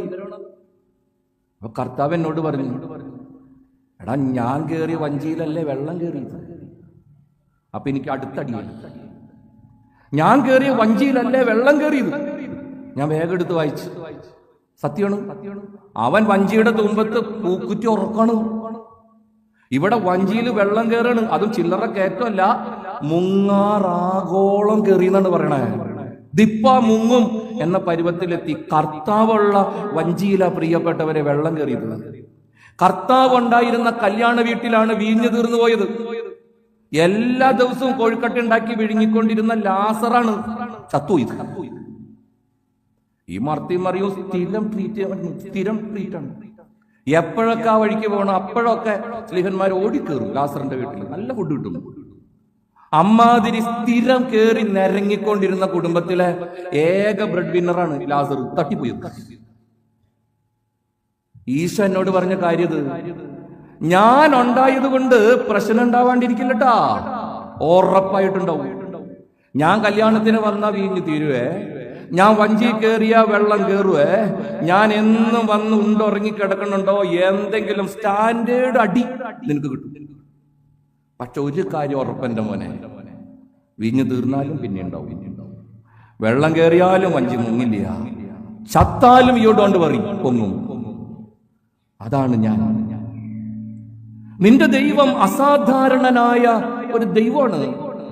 കർത്താവിന്റെ കൂടെ അങ്ങനെ നടന്നിട്ട് വീഞ്ഞു തീർന്നു പോകുമ്പോഴേക്കും കെട്ടിത്തൂങ്ങണവരോട് കഷ്ടം നല്ലണ്ട് എന്താ പറയാ, വീഞ്ഞുണ്ടാക്കാൻ കഴിവുള്ളവൻ അവിടെ ഉണ്ടെന്ന് ബോധ്യം വേണം. കർത്താവ് കൂടെ ഉണ്ടായിരുന്നു, ഉറപ്പുണ്ടായിട്ടും വഞ്ചിയിൽ വെള്ളം കയറുമ്പോ ട്രെയിന് തലവെക്കുന്നവരോട് എന്താ പറയാ, കർത്താവ് കൂടെ ഉണ്ടെന്നുള്ള ബോധ്യം വേണം. ആ ബോധ്യം ഇല്ലാണ്ട് പോണതാണ് നമ്മുടെ ജീവിതം തകർന്ന് തരിപ്പണമായി പോണത്. മക്കള് വിദേശത്ത് പഠിക്കാൻ പോകും. ഈ പോണേറ്റങ്ങളൊക്കെ നാളെ നമ്മളെ നോക്കുന്നു വല്ല ഗ്യാരണ്ടി ഉണ്ടാകും? ഒരു ഗ്യാരണ്ടി ഇല്ലട്ടാ. നാളെ ഒരു അമ്മച്ചി എന്നോട് പറഞ്ഞു, അച്ഛാ അവൻ എല്ലാ ആഴ്ച എന്നെ വിളിക്കൂട്ടാ. ഓ എന്റെ അച്ഛാ, ഒരു ദിവസം അവൻ എന്നെ വിളിച്ചപ്പേ കാണേണ്ട കാഴ്ചയായിരുന്നു. എന്ത് പറ്റി? അവന്റെ വീഡിയോ കോള് ഞാൻ കണ്ടു. അവന്റെ പുറകിലെ ചുമരുമേ ഒരു കുരിശു രൂപം. ഓ, ഞാൻ അത്ഭുതപ്പെട്ടു പോയച്ചാ. എന്റെ മോൻ പ്രാർത്ഥിക്കുന്നുണ്ട്. അവൻ ഇടയ്ക്ക് എങ്ങാണ്ട് കഴുത്തിൽ മാന്താൻ ചൊറിയാനായിട്ട് ഇങ്ങനെ പൊക്കി കൈ മാന്തിപ്പോ ഒരു കൊന്തയാണ് അച്ഛാ പുറത്തേക്ക് വന്നേ. എന്റെ മോൻ പ്രാർത്ഥിക്കുന്നുണ്ട്. ഈ പാവം തള്ളയ്ക്ക് അറിയാമോ അമ്മേനെ വിളിക്കാൻ അവൻ സെറ്റ് ഇട്ട് വെച്ചേക്കാന്ന്. അമ്മേനെ വിളിക്കാൻ ഇരിക്കുന്ന സ്ഥലത്ത് പുറകിൽ കുരിശുണ്ട്, അമ്മേനെ വിളിക്കണ നേരത്ത് കഴുത്തിൽ കൊന്തയുണ്ട്. 10 മിനിറ്റ് കഴിഞ്ഞ് അവൻ ലൈൻ അടിക്കുന്ന പെണ്ണിനെ വിളിക്കാൻ തൊട്ടപ്പുറത്ത് വേറെ സെറ്റപ്പ് ഉണ്ട്. ഈ പൊട്ടി ഇങ്ങനെ വിശ്വസിച്ചിരിക്കുക, ഇത് 24 മണിക്കൂർ അവിടെ മുട്ടുകുത്തി പ്രാർത്ഥനയാണ്, കുരിശുവരെയാണ്. അമ്മേനെ വിളിക്കണ കാരണം അവന്റെ വിചാരം ഇപ്പോഴും, അമ്മയുടെ വിചാരം ഇപ്പോഴും മോന്റെ മനസ്സിൽ പച്ചകടാത്ത ഓർമ്മയായിട്ട് ഈ ഒരേ ഒരു പെണ്ണേ ഉള്ളൂ, അമ്മ. നല്ല കിളുന്തും മതാമ്മമാരെ കാണുമ്പോ ഇവിടെയുള്ള ഈ സൊടക്കുബി പോലെ ഇരിക്കണവരെ ഓർത്തിരിക്കണം. ആരാ ഓർക്കുന്ന പറയണേ? ആര് നമ്മളെ തേടി വരുന്ന പറയണേ? ഒരു 10 കൊല്ലം കൂടി കഴിഞ്ഞ നമ്മുടെ നാടിന്റെ അവസ്ഥ സൂപ്പറാണ്. ഞാൻ എന്റെ ഇടവകയിൽ പറഞ്ഞിട്ടുണ്ട്, ആദ്യത്തെ മൊബൈൽ നമ്പർ വികാരി അച്ഛന്റെ കുറിച്ച് വെക്കുന്നതാണ് നല്ലത്.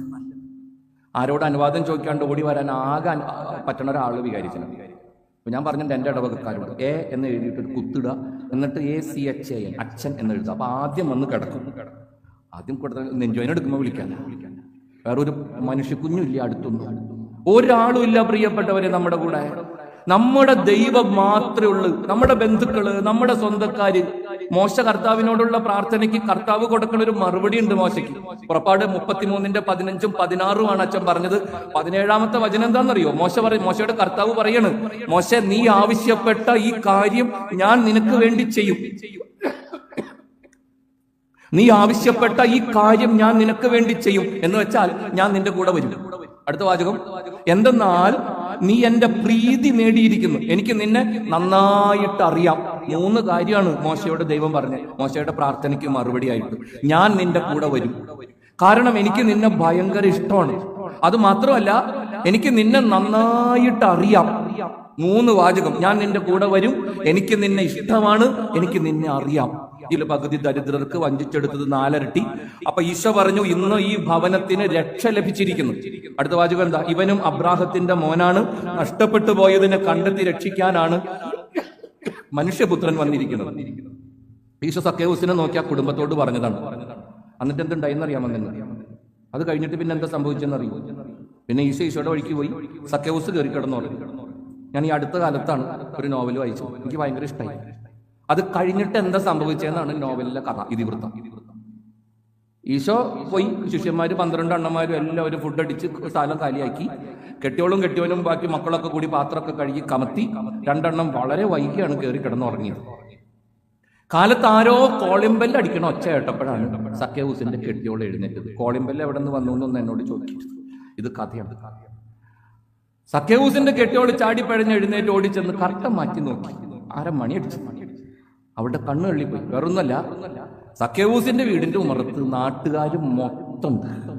എല്ലാവരുടെയും കയ്യിൽ റേഷൻ കാർഡും ഉണ്ട്. സക്കേവൂസ് എന്താ പറഞ്ഞേക്കണേ? സ്വത്തില് പകുതി ദരിദ്രർക്ക്, വഞ്ചിച്ചെടുത്തത് 4 ഇരട്ടി. എല്ലാ BPL APL വന്നിട്ടുണ്ട്. ഇത് മൊത്തം കൊണ്ടുപോകാൻ റെഡി ആയിട്ട് വന്നേക്കണേ, സഞ്ചായിട്ട് വന്നേക്കണേ. ഇങ്ങനെ അനൗൺസ്മെന്റ് പുറത്തേക്ക് പോയിട്ടുണ്ട് രാത്രി തന്നെ. കെട്ടിയോട് ഓടി വന്ന് സക്കേവൂസിനെ ഉരുട്ടി എഴുന്നേപ്പിച്ച്, എടോ മനുഷ്യ വിടുവാ പറയുമ്പോ സൂക്ഷിച്ചു പറയണം. താൻ എന്ത് പ്രാന്താണ് പറഞ്ഞത്? എന്തടി പറ്റിയേ? താൻ വന്ന് നോക്ക്, പുറത്തെന്താ ബഹളമൊന്ന്, എന്താ പ്രശ്നം? താൻ വന്ന് നോക്കടോ. അവൾ ഇയാളുടെ മെക്കെട്ട് ഈ പാവം വന്ന് കർട്ടൻ മാറ്റി നോക്കിയപ്പോ സക്കേവൂസിനും തല ചുറ്റണ പോലെ തോന്നി. സംഗതി പിടിവിട്ട്. തങ്കപ്പെട്ട കെട്ടിയോള് അപ്പൊ തന്നെ ഫോൺ എടുത്ത് ആങ്ങളന്മാരെ വിളിച്ചു. അതാണല്ലോ വൃത്തിയുള്ള ഭാര്യ ആദ്യം ചെയ്യണ പണി. അവള് ബുദ്ധിയുള്ളവളാണ്. അവളപ്പം തന്നെ ആങ്ങളന്മാരെ വിളിച്ചു. ചേട്ടന്മാരെ, അളിയന് പ്രാന്താണ്, മൊത്തം തീർന്നു. നാട്ടുകാരി എല്ലാവരും വന്നിട്ട് ആകെ പ്രശ്നമാണ്. ഇവിടെ അരി ഉണ്ടാവില്ല, പച്ചക്കറി ഉണ്ടാവില്ല, നാളെ ഇവിടെ ഒരു സാധനവും ഇല്ല. പറഞ്ഞ നേരം കൊണ്ട് നാട്ടുകാര് സക്കേവൂസിന്റെ വീട് ലൂട്ട് ചെയ്തു. എല്ലാം എടുത്തോണ്ടോ എന്ന് പറഞ്ഞ സക്കേവൂസ് കാലിയായി. അന്നത്തെ ദിവസം പിന്നെ ഉറങ്ങാൻ പറ്റുമോ? സക്കേവൂസ് ആകെ തകർന്നു. കാലത്ത് ഒരു കണക്കിന് എഴുന്നേറ്റ് സക്കേവൂസ് കെട്ടിയോളോട് പറഞ്ഞു, എടി ഭാര്യയെ, ഞാനൊന്ന് പുറത്തു പോയിട്ട് വരാം. താൻ എവിടേക്ക് പോകണം? അതിപ്പോ നീ അറിയണ്ട, ഞാൻ പോയിട്ട് വരാം. അപ്പൊ അവൾക്ക് വേറെ ടെൻഷനായി. ഇനി ഈ വേദന പങ്കുവയ്ക്കാൻ വേറെ ഏതെങ്കിലും വീട്ടിലേക്കാണോ പോണത്? നമ്മൾ അറിയാണ്ട് വല്ല ഭാര്യയും മക്കളും വേറെ ഉണ്ടോ? അങ്ങനെയൊക്കെയാണല്ലോ കൃപയുള്ള ഭാര്യമാര് ചിന്തിക്കുക. എന്തായാലും സക്കേവൂസ് വീട്ടിൽ നിന്ന് ഇറങ്ങി വൈകുന്നേരം വരെ എവിടെയോ പോയി. വൈകുന്നേരമായി ഇപ്പൊ സക്കേവൂസ് തിരിച്ചു വന്നു. കെട്ടിയോളോട് ചോദിച്ചു, ഒരു ചൂടുവെള്ളം ഉണ്ടോ കുളിക്കാൻ? ഉണ്ടാക്കി വെച്ചിട്ടുണ്ട്, കുളിക്കും. ഇതുണ്ട് തിന്നാൻ. ഒരു തരി കഞ്ഞിയുണ്ട്. അയാൾ കുളിച്ച് കഞ്ഞി കുടിച്ച് കയറി കിടന്നു. പിറ്റേന്ന് കാലത്തും സക്കേവൂസ് എഴുന്നേറ്റ് കെട്ടിയോളോട് പറഞ്ഞു, എടി ഞാനൊന്ന് പുറത്തു പോയിട്ട് പറ്റ, എനിക്ക് ഇവിടെ ഇരുന്നിട്ട് പറ്റണില്ല. കെട്ടിയോള് ചോദിച്ചു, താൻ എവിടേക്കാ പോണേന്ന് പറഞ്ഞിട്ട് പോ. അത് നീ അറിയണ്ട, ഞാൻ വൈകുന്നേരം ആകുമ്പോഴേക്ക് എത്തിക്കോളാം. സക്കേവൂസ് പുറത്തേക്ക് ഇറങ്ങിയപ്പോ സക്കേവൂസിന്റെ ഭാര്യ ഇളയ മോനെ വിളിച്ചിട്ട് പറഞ്ഞു, മോനെ അപ്പന്റെ പിന്നാലെ ഒന്നിപ്പോ എവിടേക്കാ പോണേന്നൊന്നും അറിയാം. വീട്ടില് രഹസ്യങ്ങൾ കണ്ടുപിടിക്കാൻ മിടുക്കന്മാര് ഇളയറ്റങ്ങളാണല്ല. അത് തന്നെ അവിടെ വർക്കൗട്ടായി. ഇളയത് പറഞ്ഞു, അമ്മ ഡോണ്ട് വറി, ഞാനേ. സക്കേവൂസ് മുമ്പിൽ, കൊച്ചൻ പിന്നാലെ. കൊച്ചനെ സക്കേവൂസ് കാണണില്ല. സക്കേവൂസ് നേരെ ഹൈവേയിൽ ചെന്നു. ഹൈവേയിൽ ചെന്ന് അങ്ങോട്ടും ഇങ്ങോട്ടൊക്കെ നോക്കി. കൊച്ചന്റെ ചങ്കിടിക്കാൻ തോന്നി. ടെൻഷനായി കൊച്ചനെ. അപ്പം വണ്ടിക്ക് തലവയ്ക്കാൻ പോണോ? ഇടത്തോട്ട് നടന്നു സക്കേവൂസ്, കൊച്ചൻ പിന്നാലെ. കുറെ നടന്നു കഴിഞ്ഞപ്പോ സക്കേവൂസ് ഒരു മരത്തിന്റെ കടയ്ക്ക് ചെന്ന് നിന്നു.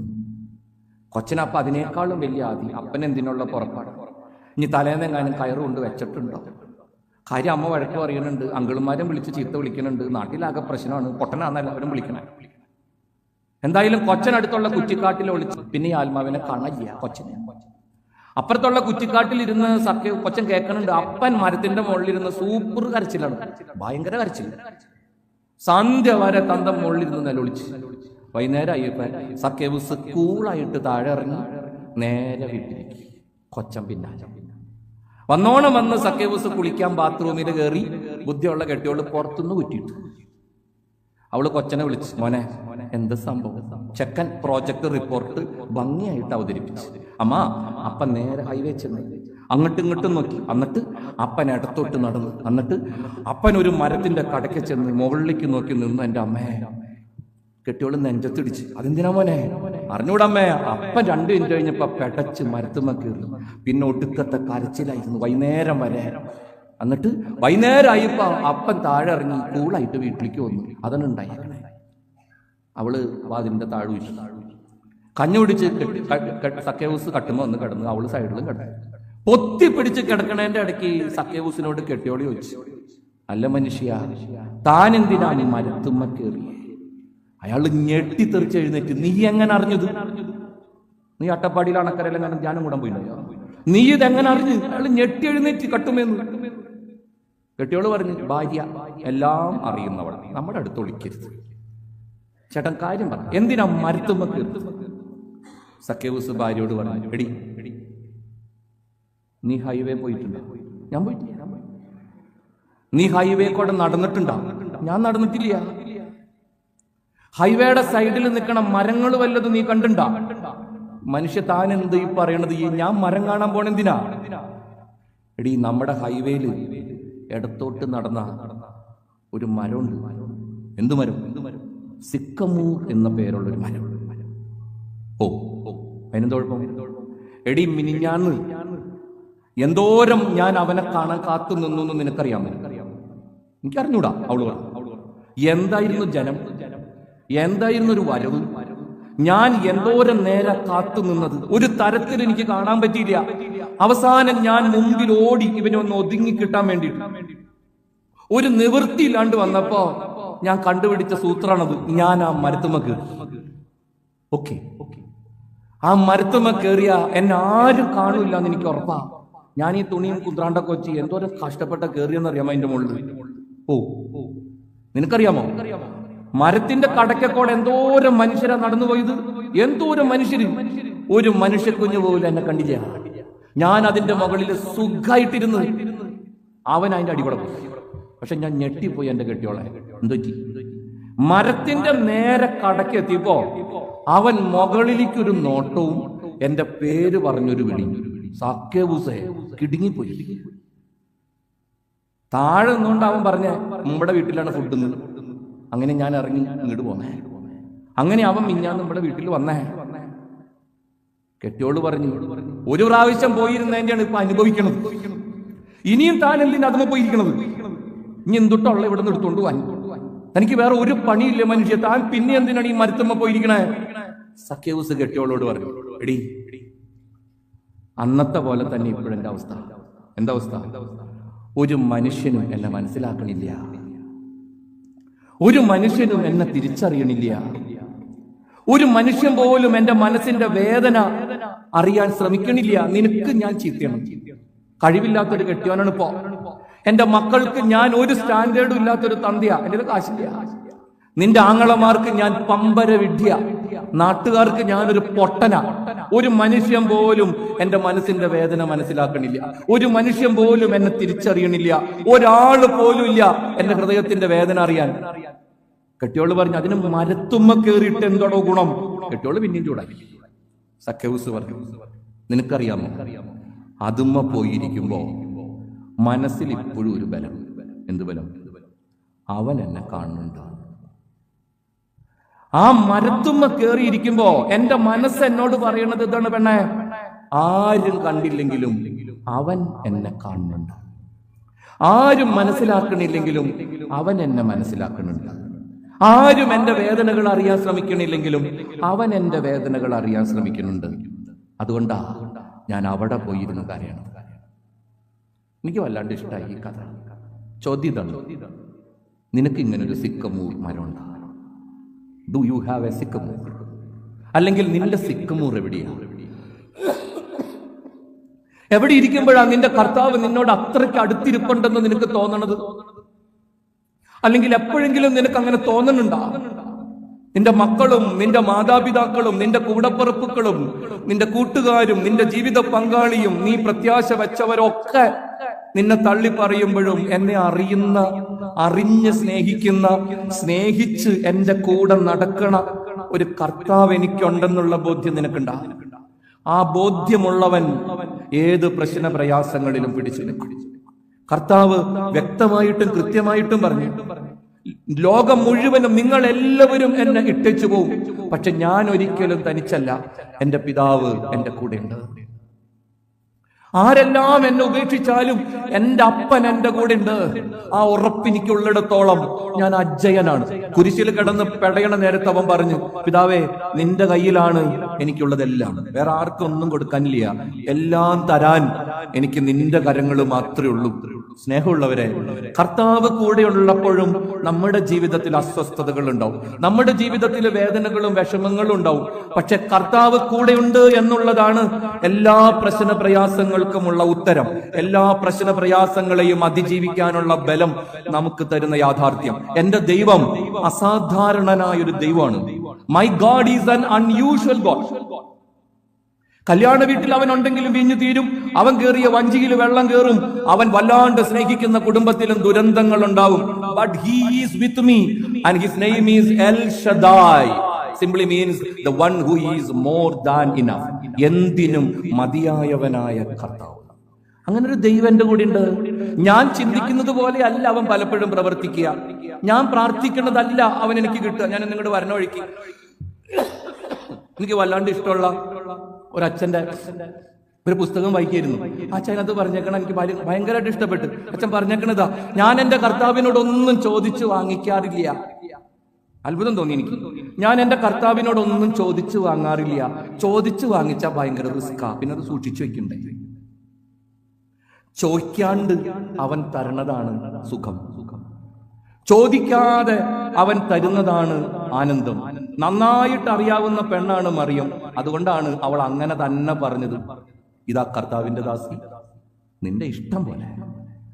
ചോദിച്ചു വാങ്ങിക്കണത് ഭയങ്കര കമ്മിറ്റ്മെന്റ് ആണേ. മക്കളുടെ കാര്യത്തിലായാലും ആരുടെ കാര്യത്തിലായാലും ചോദിച്ചു വാങ്ങണത് റിസ്ക് ആണെന്നാണ് ഞാൻ വായിച്ചത്. എനിക്ക് ഭയങ്കരമായിട്ട് ഇഷ്ടമായി ആ പോയിന്റ്. ചോദിച്ചു വാങ്ങണത് റിസ്കാ. അത് മുഴുവനും സൂക്ഷിച്ചു വെക്കാൻ നമ്മൾ കടപ്പെട്ടവരാ. നമ്മുടെ മാനുഷികമായ ബലഹീനതകളിൽ അത് അത്രയ്ക്ക് എളുപ്പമല്ല. പക്ഷെ ഈ ഡയലോഗ് ഉണ്ടല്ലോ, നിന്റെ ഇഷ്ടം പോലെ, അവൻ തരണതിന്റെ പുറത്ത് മുമ്പ് അത്രയ്ക്ക് റിസ്ക് ഒന്നുമില്ല. അതുകൊണ്ട് മക്കളെ കുറിച്ചും ആരെക്കുറിച്ചും പ്രാർത്ഥിക്കുമ്പോ, കർത്താവേ നിന്റെ ഇഷ്ടം എന്താന്ന് വെച്ചാ അതുപോലെ അങ്ങോട്ട് നടന്നാ മതി, എനിക്ക് ഒരു കുഴപ്പമില്ലട്ടാ എന്ന് പറയുന്നതാണ് ബുദ്ധി. എന്നെ അയച്ചവന്റെ ഇഷ്ടം നിറവേറ്റുന്നതാണ് എനിക്ക് ആനന്ദം. എന്റെ കർത്താവ് അസാധാരണനായൊരു ദൈവം. ഞാൻ പ്രാർത്ഥിക്കുന്നത് പോലെയല്ല പലപ്പോഴും അവൻ എന്നോട് വർത്തിക്കണത്. ഞാൻ ആഗ്രഹിക്കുന്നത് പോലെയല്ല പലപ്പോഴും അവൻ എന്നോട് പെരുമാറണത്. യെശയ്യായുടെ പുസ്തകം, എന്റെ ചിന്തകൾ നിങ്ങളുടേതുപോലെയല്ല, നിങ്ങളുടെ ചിന്തകൾ എന്റേതുപോലെയുമല്ല. ആകാശം ഭൂമിയേക്കാൾ ഉയർന്നു നിൽക്കുന്നത് പോലെ എന്റെ ചിന്തകളും പ്രവൃത്തികളും നിങ്ങളുടേതിനേക്കാൾ വ്യത്യസ്തമാണ്. നാം ചിന്തിക്കുന്നത് പോലെയല്ല നമ്മുടെ കർത്താവ് നമ്മോട് വർത്തിക്കണത്. മർത്ത പെണ്ണ് പ്രാർത്ഥിച്ചത് ലാസറിന്റെ സൗഖ്യത്തിന് വേണ്ടിയിട്ടാ. നീ വേഗം വാ, നീ സ്നേഹിക്കുന്നവന് രോഗിയായിരിക്കുന്നു. മർത്ത പ്രാർത്ഥിച്ചത് ലാസറിന്റെ സൗഖ്യത്തിന് വേണ്ടി. പക്ഷെ കർത്താവിന്റെ മനസ്സിലുണ്ടായത് അവന്റെ സൗഖ്യമല്ല, പിന്നെന്താ? അവന്റെ പുനരുത്ഥാനമാണ്. കർത്താവ് നിന്നെക്കുറിച്ചും നിന്റെ കുടുംബത്തെക്കുറിച്ചും ചിന്തിക്കുന്നത് സൗഖ്യമല്ല, അതുക്കും മേലെ പുനരുത്ഥാനമാണ്.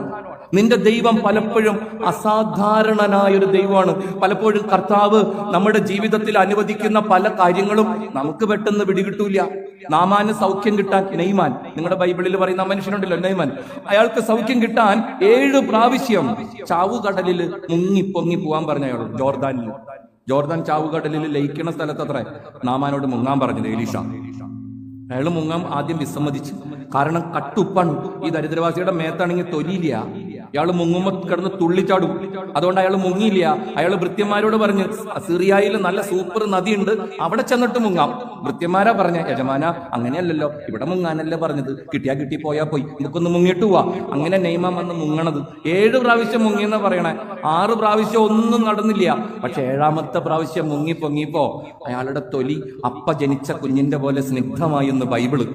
7 പ്രാവശ്യം എന്തിനാ മുക്കണത് പ്രിയപ്പെട്ടവരെ? ഒരു പ്രാവശ്യം മുക്കിയാ പോരെ? സുഖപ്പെടുത്താൻ ആഗ്രഹം ഉണ്ടെങ്കിൽ, അതിനുള്ള പദ്ധതി ഉണ്ടെങ്കിൽ 1 പ്രാവശ്യം മുക്കിയാ പോരെ? 7 പ്രാവശ്യം മുങ്ങാൻ പറഞ്ഞു തമ്പുരാൻ. നിന്റെ ദൈവം നീ വിചാരിക്കുന്ന പോലെ അല്ല നിന്നോട് പെരുമാറുക. നിന്റെ ജീവിതത്തിൽ ഈ മോശയുടെ കഥയൊക്കെ വായിക്കുമ്പോ ബൈബിളിന്റെ പുറകുവശത്ത് മോശ പോയ വഴിയുടെ മാപ്പൊക്കെ ഉണ്ട്. സങ്കടം വരും നമുക്ക്. എത്ര വട്ട ജോർദാന്റെ തൊട്ടടുത്ത് വരെ ഈ പാവം വരണത് ഇസ്രായേൽക്കാരെയും കൊണ്ട്. പിന്നെ കറക്കാണ് മോശേനിട്ട്. എന്തോര കറക്കണത്! ഈ ചെങ്കടലൊക്കെ മുറിക്കണത് ആദ്യം വായിച്ചപ്പോ എനിക്ക് കുളിര് കോറി. പെട്ടെന്ന് അപ്പുറത്ത് എത്തുമെന്നായിരുന്നു എന്റെ വിചാരം. കടത്തി കഴിഞ്ഞപ്പോ ആ മരുഭൂമിയിലിട്ട് എന്തോരം വട്ടപ്പാലം ചുറ്റിച്ച് തൊട്ടപ്പുറത്തുള്ള ജോർദാനിലേക്ക് എത്താൻ. എന്റെ ചിന്തകൾ നിങ്ങളുടേതുപോലെയല്ല. കർത്താവ് ഒരു കണ്ണുപൊട്ടിന് സുഖം സൗഖ്യം കൊടുക്കണമെന്നില്ല. ഒരു സ്റ്റാൻഡേർഡും ഇല്ലാത്തൊരു ട്രീറ്റ്മെന്റ് ആണ്. ആ പാവം കർത്താവിനോട് പറഞ്ഞ് കാഴ്ച കിട്ടണം. കർത്താവ് കാർപ്പിച്ച് നിലത്ത് തുപ്പി. തുപ്പല് കൊണ്ട് ചെളി ഉണ്ടാക്കി. ഒരു ഭംഗി വേണ്ട കാര്യത്തിന്. തുപ്പല് കൊണ്ട് ചെളി ഉണ്ടാക്കി. അത് മൊത്തം ഈ പാവത്തിന്റെ മോന്തായത്ത് പൊത്തിപ്പിടിപ്പിച്ച്. ഞാൻ ഈശോയോട് പലവട്ടം ചോദിച്ചു, എന്ത് മെനകെട്ട പരിപാടി, എന്തോരോ സ്റ്റാൻഡേർഡ് അത്ഭുതങ്ങളും ഇവിടെ ആള് ചെയ്തേക്കുന്നത്. എന്തൊക്കെ സ്റ്റാൻഡേർഡ് ഉള്ളത്? ഈ തുപ്പലുകൊണ്ടൊക്കെ ചെളി ഉണ്ടാക്കാന്ന് പറഞ്ഞാൽ ഇന്നാണെങ്കിലും നമുക്ക് അത്ര ഇഷ്ടാവൂ? ഒരിക്കലാവില്ല. ഡോക്ടറെ കാണാൻ ചെന്ന് ഡോക്ടർ തുപ്പലൊക്കെ പാത്രത്തിലാക്കി തന്ന അടിച്ചു പാളിസാക്കി കളയും. ഞാൻ ഈശോയോട് പറഞ്ഞു, കുറച്ചും കൂടി സ്റ്റാൻഡേർഡ് ആയിട്ട്. കർത്താവ് പറഞ്ഞ്, നിന്റെ വഴിയല്ല എന്റെ വഴി, നീ വിചാരിക്കുന്നത് പോലെയല്ല ഞാൻ നിന്നോട് ആവശ്യപ്പെടുന്നത് നീ കേൾക്കുക, ബാക്കി പിന്നാലെ വന്നോളൂ. ഈശോ ശിഷ്യന്മാരോട് പറഞ്ഞൊരു ഡയലോഗുണ്ട്, എന്റെ ഓർമ്മ ശരിയാണെങ്കിൽ മത്തായി 17, അതായത് ശേഷം 17 അധ്യായത്തിൽ ശിഷ്യന്മാര് പറയും, പള്ളിയിൽ ടാക്സ് അടച്ചിട്ട് കുറെ നാളായി, എത്രയും പെട്ടെന്ന് ടാക്സ് അടയ്ക്കണം, ഇല്ലെങ്കിൽ പുരോഹിതന്മാര് വഴിയിൽ തടുക്കും, സംഗതി റിസ്ക് ആണ്. ഈശോ എന്താ പറഞ്ഞ? ഈശോ പത്രോസിനോട് പറഞ്ഞു, പത്രോസെ ഇങ്ങോട്ട് വാ. പത്രോസ് ഓടിച്ചത് ചൂണ്ടിണ്ടാ ഇല്ല, അവിടെ പോയി. അതന്ന് അപ്പനെ വിട്ടപ്പോ ചൂണ്ടി വിട്ടു. ചൂണ്ടിയൊക്കെ അന്ന് ഉപേക്ഷിച്ചതല്ലേ കർത്താവ്? അന്ന് നീ പോയി ഒരു ചൂണ്ടി ഉണ്ടാക്ക. ഓക്കെ, ആ ചൂണ്ടിയും കൊണ്ട് ഗലീലി കടലിൽ പോയി മീൻ പിടിക്കും. ഓക്കെ, ആദ്യം പിടിക്കണം, മീനിന്റെ വായ തുറന്ന് നോക്കണം. ഓക്കെ, അപ്പൊ അതിന്റെ ഉള്ളിൽ ഒരു കോയിൻ ഇരിക്കുന്നത് നീ കാണും. തന്നെ ഒരു കോയിൻ ഉണ്ടാവും. അതെടുത്ത് എനിക്കും നിനക്കും വേണ്ടി ദേവാലയം നികുതി കെട്ടു. പള്ളിയിൽ ടാക്സ് അടയ്ക്കണ ട്രാക്കാണ് ഈ പറയണേ. കർത്താവിന്റെ പള്ളിയിൽ ടാക്സ് അടയ്ക്കാനുള്ള വഴിയാണ് ഈ പറയണേ. ചൂണ്ടി ഉണ്ടാക്കണം, ഗലീലി കടലിൽ പോയി മീൻ പിടിക്കണം, മീൻ പിടിച്ച മീനിന്റെ വായ തുറന്ന് നോക്കണം. അപ്പൊ അതിന്റെ ഉള്ളിൽ ഒരു നാണയം ഇരിക്കുന്നത് നീ കാണും. അതെടുത്ത് എനിക്കും നിനക്കും വേണ്ടി ദേവാലയ നികുതി കെട്ട്. ഇത് ആദ്യം വായിക്കുമ്പോ അടിപൊളി, സൂപ്പർ അത്ഭുതം. ഞാൻ കർത്താവിനോട് ചോദിച്ചു, നിനക്ക് വട്ടുണ്ട എന്തത് ഈ പറയുന്നത്? എന്റെ പ്രശ്നം അത്രേ ഉള്ളൂ പ്രിയപ്പെട്ടവരെ. ഈ മീന്റെ വായയിൽ ഇത് കൊണ്ടുവച്ച നേരം ഇവിടെ ആൾക്ക് ഇത് പോക്കറ്റിൽ ഇടാൻ പാടില്ല. ഇതെന്തിനാണ് ഈ മീന്റെ വായ മര്യാദയ്ക്ക് പോക്കറ്റിൽ നിന്ന് എടുത്ത് പത്രോസ് ചെയ്യുന്ന 1 രൂപ കാശ് കൊടുക്കുക? അതല്ല അതിനൊരു മര്യാദ. കർത്താവ് പറയും, I am an unusual god. ഞാനൊരു വ്യത്യസ്തനായ ദൈവമാണ്. നീ കരുതുന്നത് പോലെയല്ല എന്റെ ട്രാക്ക്, നീ ചിന്തിക്കുന്നത് പോലെയല്ല എന്റെ വഴികള്. അതുകൊണ്ട് ഏറ്റവും എളിമയോടെ നീ എന്നോട് ചേർന്നിരിക്കുക. സ്നേഹമുള്ളവരെ, നമ്മുടെ ജീവിതത്തെ ബലപ്പെടുത്താനുള്ള ഏതാനും കാര്യങ്ങളാണ് അച്ഛൻ പറഞ്ഞത്. 1, മോശ പ്രാർത്ഥിച്ചതുപോലെ എന്നും പ്രാർത്ഥിക്കണം. നീ എന്റെ കൂടെ വേണം. നമുക്ക് ഏറ്റവും ആവശ്യമുള്ളത് അതാണ്. നീ നിന്നെ തന്നെ ഇത്ര കാര്യമായിട്ടെടുക്കരുത്. മോശയുടെ ജീവിതത്തിന്റെ ആകത്തുക അതാണ്. മോശ കർത്താവിനെ കാര്യമായിട്ടെടുത്ത്. അപ്പൊ എന്തുണ്ടായി? കർത്താവ് മോശനെ കാര്യമായിട്ടെടുത്ത്. You don't take yourself so seriously. എനിക്ക് ഭയങ്കര ഇഷ്ടമുള്ള വാചകം അത്. You don't take yourself so seriously. Take your God seriously and then God will take you seriously. നീ നിന്നെ തന്നെ ഇത്ര കാര്യമായിട്ടെടുക്കരുത്. നീ നിന്റെ ദൈവത്തെ കാര്യമായിട്ടെടുക്കണം. അപ്പൊ ദൈവം നിന്നെ കാര്യമായിട്ടെടുക്കും. കർത്താവ് എന്റെ ഇടയനാകുന്നു, എനിക്കൊന്നിനും മുട്ടുണ്ടാവില്ല. മരണത്തിന്റെ താഴ്വരയിലൂടെ നടന്നാലും ഞാൻ ഭയപ്പെടില്ല. അതാണ് ദാവീദിന്റെ മനസ്സ്. അതാണ് ദൈവം തെരഞ്ഞെടുത്ത എല്ലാവരുടെയും മനസ്സ്. നീ നിന്നെ തന്നെ ഇത്ര കാര്യമായിട്ടെടുക്കരുത്. ഓരോരുത്തരും ആലോചിച്ച് നോക്കിക്കോ, എവിടെന്നാ ഈ ടെൻഷൻ വരുന്നത്? പിള്ളേരുടെ പരീക്ഷ എടുക്കാണല്ലോ. എവിടെന്നാ മക്കൾക്ക് ടെൻഷൻ വരുന്നത്? എവിടെന്ന് അസ്വസ്ഥതകൾ ജനിക്കണത്? പിള്ളേരുടെ വിചാരം അവരുടെ വിരൽത്തുമ്പത്താണ് ഒക്കെ ഇരിക്കണെന്നാണ്. അവരുടെ ബുദ്ധിയാണ് എല്ലാം നേടിത്തരണേന്നാണ്. നമുക്ക് പലപ്പോഴും അങ്ങനെയുള്ള അഹങ്കാരം ഉണ്ടാവും. നീ നിന്നെ തന്നെ ഇത്ര കാര്യമായിട്ടെടുക്കരുത്. നീ നിന്റെ ദൈവത്തെ കാര്യമായിട്ടെടുക്കണം. അതാണ് നമ്മൾ ചെയ്യേണ്ടത്. അത് മാത്രം നമ്മൾ ചെയ്താൽ മതി. അപ്പൊ ദൈവം നിന്നെ കാര്യമായിട്ടെടുക്കും. You don't take yourself so seriously. Take your God seriously and then God will take you seriously. കർത്താവിനെ മോശ കാര്യമായിട്ടെടുത്ത്. മോശയെ കർത്താവ് കാര്യമായിട്ടെടുത്ത്. മോശയെ പോലെ കർത്താവിനോട് പറയണം, നീ എന്റെ കൂടെ വരണം. നീ വരാണ്ട് ഒരു വഴിക്ക് ഞാൻ പോവില്ല തമ്പുരാനെ. നീ എന്റെ കൂടെ ഉണ്ട് എന്നുള്ളതാണ് എന്റെ ജീവിതത്തിന്റെ ബലം, എന്റെ ജീവിതത്തിന്റെ മഹത്വം. കർത്താവിനെ മഹത്വപ്പെടുത്തുന്നവരെ കർത്താവ് മഹത്വപ്പെടുത്തും. 101% സത്യമാണ്. കർത്താവിനെ മഹത്വപ്പെടുത്തുന്നവരെ കർത്താവ് മഹത്വപ്പെടുത്തും. അനുദിനമുള്ള ബലിയർപ്പണങ്ങൾ, അനുദിനമുള്ള കുടുംബ പ്രാർത്ഥനകൾ, നിന്റെ നോമ്പനുഷ്ഠാനം എന്ന് വേണ്ട, നിന്റെ ആത്മീയമായ എല്ലാ പ്രവർത്തന മേഖലകളും ശുശ്രൂഷ മേഖലകളും നീ ആത്മശോധന ചെയ്ത് നോക്കണം. How far and how much you take your God seriously, how much and how far you glorify your God. നിന്റെ ദൈവത്തിൽ നിന്റെ കർത്താവിനെ നീ മഹത്വപ്പെടുത്തുന്നുണ്ടോ? ഇന്ന് വീട്ടിൽ ചെന്ന് കഴിയുമ്പോൾ സാധിക്കുന്നവര് എല്ലാവർക്കും ഉറപ്പാണല്ലോ വീട്ടിൽ കർത്താവുണ്ടെന്ന്. ബഹുമാനപ്പെട്ട വൈദികർ വന്ന് വീട് ആശീർവദിച്ച് കർത്താവിന് സമർപ്പിച്ചതാണ്. വീട് വെഞ്ചിരിക്കുന്നൊരു ചടങ്ങുണ്ടല്ലോ, വീട് കൂദാശ ചെയ്യുന്ന ഒരു പരിപാടിയുണ്ട്. നമ്മുടെ ഒക്കെ വീട്ടില് കർത്താവുണ്ട്. നമ്മുടെ എല്ലാവരുടെയും വീട്ടിൽ കർത്താവുണ്ട്. ഇന്ന് വീട്ടിൽ ചെന്ന് കഴിയുമ്പോൾ ഉറങ്ങണേക്ക് മുമ്പ് സമയം കിട്ടുകയാണെങ്കിൽ, അല്ലെങ്കിൽ നാളെയെല്ലാം കുഴപ്പമില്ല, പ്രാർത്ഥിക്കാനിരിക്കണ ഇടം ഉണ്ടാവും എല്ലാ വീട്ടിലും. എവിടെയെങ്കിലും ഒരു സ്ഥലം പ്രാർത്ഥിക്കാനിരിക്കണ ഇടത്തുനിന്ന് കണ്ണടച്ചിരിക്കുക. കുടുംബത്തിലുള്ള കർത്താവിനെ ഒന്ന് ധ്യാനിക്കുക. കുടുംബത്തിലുള്ള കർത്താവിന് വീട്ടിലെന്തെങ്കിലും തമ്പുരാന്റെ ചിത്രങ്ങളുണ്ടെങ്കിൽ കുഴപ്പമില്ല, ആ മുഖത്തേക്ക് നോക്കിയാൽ മതി. കണ്ണടച്ച് എന്നിട്ട് കർത്താവിനോട് ചോദിക്കുക. വെരി സിമ്പിൾ എക്സർസൈസ് ആണ്, ചെയ്യാൻ പറ്റിയ നല്ലതാ. കണ്ണടച്ച് കർത്താവിനോട് ചോദിക്കുക, കർത്താവേ സുഖാണ? വേറൊന്നും ചെയ്യണ്ട. കർത്താവേ സുഖാണ? എങ്ങനെയുണ്ട് എന്റെ വീട്ടിലിരുന്നിട്ട്? Are you happy? നിനക്ക് സുഖാണോ? സന്തോഷായിട്ടാണോ നീ എന്റെ വീട്ടിലിരിക്കണത്? അതോ നിവൃത്തിയോടുകൊണ്ടാണ്? എന്റെ സ്വഭാവം കണ്ടിട്ട്, എന്റെ പ്രാർത്ഥന കേട്ടിട്ട് നിനക്ക് വല്ലപ്പോഴും ഓട്ടോറിക്ഷ വിളിച്ച് പോകാൻ തോന്നിയിട്ടുണ്ടോ? ഒന്ന് കർത്താവിനോട് ചോദിക്കണുണ്ടോ? വീട്ടിൽ വന്നു കയറണ സകല ആൾക്കാരോട് നമ്മൾ ചോദിക്കില്ലേ, സുഖാണോ? സുഖാണോ? ആരോടെ ചോദിക്കാത്ത? പോസ്റ്റ്മാൻ വരുമ്പോ ചോദിക്കും സുഖാണോ? ഇലക്ട്രീഷ്യൻ വരുമ്പോ ചോദിക്കും സുഖാണോ? പിച്ചക്കാരൻ വരുമ്പോ ചോദിക്കും സുഖാണോ? കുറെ നാളായാലും ചേട്ടനെ കണ്ടിട്ട്. ഏത് നാട്ടുകാര്, വീട്ടുകാര്, കൂട്ടുകാര് വന്നാലും ചോദിക്കും സുഖാണോ? എന്തോരം നാളായി ഈ തമ്പുരാൻ വീട്ടിൽ പാർക്കാൻ തുടങ്ങി. അല്ല, പുള്ളി ഉണ്ടല്ലോ അല്ലേ? വീട് വെഞ്ചിരിപ്പ് ഉദാശ കഴിഞ്ഞപ്പോ തമ്പുരാൻ അവിടെ കുറ്റിയടിച്ചതാണ്. ഇടയ്ക്കിടയ്ക്ക് അച്ഛന്മാര് വന്ന് അന്നാവെള്ളം തെളിച്ച് ഇവിടെ തന്നെ ഉണ്ട് കേട്ടോ, എങ്ങും പോയിട്ടില്ലാട്ടോ എന്ന് പറഞ്ഞിട്ട് പോയിട്ടുണ്ട്. ഒരു പ്രാവശ്യമെങ്കിലും തമ്പുരാനോട് ചോദിച്ചിട്ടുണ്ടാ, കർത്താവേ നിനക്ക് സുഖാണോ? എന്റെ വീട്ടിൽ പാർത്തിട്ട് എങ്ങനെയുണ്ട്? R you happy? ഒരു പ്രാവശ്യമെങ്കിലും ചോദിക്കണോട്ടോ നിന്റെ ദൈവത്തോട്, എന്റെ വീട്ടിൽ സന്തോഷമായിട്ടാണോ നീ ഇരിക്കണത്, അതോ നിവൃത്തിയോടുകൊണ്ടാണ്? എന്റെ പെരുമാറ്റവും സ്വഭാവ രീതിയൊക്കെ കണ്ടിട്ട് നിനക്ക് വല്ലപ്പോഴും ഓടിപ്പോണമെന്ന് തോന്നിയിട്ടുണ്ടോ? കർത്താവ് കൃത്യമായിട്ട് പറഞ്ഞു തരും. കർത്താവിനെ മഹത്വപ്പെടുത്തണ കുടുംബങ്ങളിൽ അവൻ സന്തോഷത്തോടെ വാസം ചെയ്യും. അവൻ അനുഗ്രഹത്തിന്റെ കൈകൾ ഉയർത്തിപ്പിടിച്ച് അവിടെ തന്നെ കാണും. കർത്താവിനെ മഹത്വപ്പെടുത്തുന്നവരെ കർത്താവ് മഹത്വപ്പെടുത്തും. കർത്താവ് കൂടെ ഉണ്ടെന്ന് വെച്ച് പ്രശ്നങ്ങളും പ്രയാസങ്ങളും ഒന്നും തീരൂല.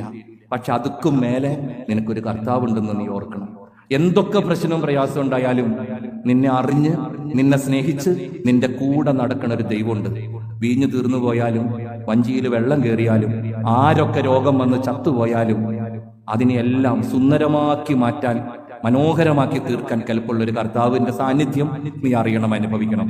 ഈ ലോകത്ത് ആരെക്കാളും കൂടുതൽ നിന്നെ അറിയുന്നവൻ നിന്റെ കർത്താവാണ്. നിന്റെ ജീവിതത്തിലും വേണം ഒരു സിക്കമൂർ മരം.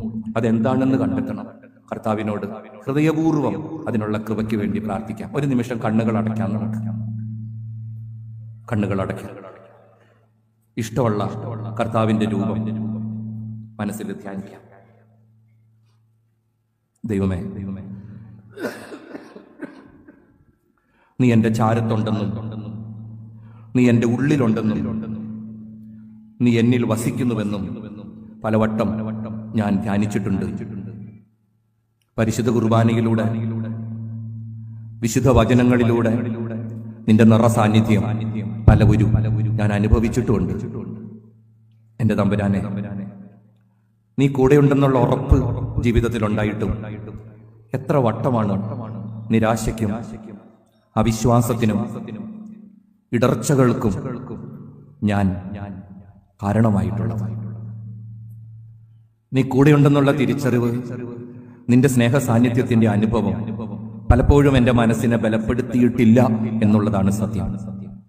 എന്റെ ദൈവമേ, നിന്റെ പ്രിയപ്പെട്ടവരെല്ലാം നിന്നെ അനുഭവിച്ചതുപോലെ ഓരോ ശ്വാസോച്ഛ്വാസത്തിലും, ഓരോ നിമിഷത്തിലും നിന്നെ അനുഭവിച്ച് ജീവിക്കാൻ നീ എന്നെ സഹായിക്കണേ. നീ എന്റെ കൂടെ വരണേ കർത്താവേ. ചെങ്കടല് മുറിക്കാനുണ്ട് എനിക്ക്, മരുഭൂമി താണ്ടാനുണ്ട് എനിക്കും എന്റെ കുടുംബത്തിനും നീ പറഞ്ഞൊത്തിട്ടുള്ള സന്തോഷത്തിന്റെ, സമാധാനത്തിന്റെ കാനാൻ വളരെ വളരെ ദൂരെയാണ്. നീ എന്റെ കൂടെ വേണം. നിന്നെപ്പോലെ എന്നെ അറിയുന്നവനും, എന്നെ അറിയുമ്പോഴും എന്നെ സ്നേഹിക്കുന്നവനും, അറിഞ്ഞും സ്നേഹിച്ചും എന്റെ കൂടെ നടക്കുന്നവനും എനിക്ക് വേറെ ആരുമില്ല. ആരെന്നെ മനസ്സിലാക്കിയില്ലെങ്കിലും, ആരൊക്കെ എന്നെ തള്ളി പറഞ്ഞാലും നീ എന്നെ കാണുന്നുണ്ട്, നീ എന്നെ അറിയുന്നുണ്ട്, നീ എന്നെ മനസ്സിലാക്കുന്നുണ്ട്. വലിയ ബോധ്യം തരണേ എന്റെ യേശുവേ.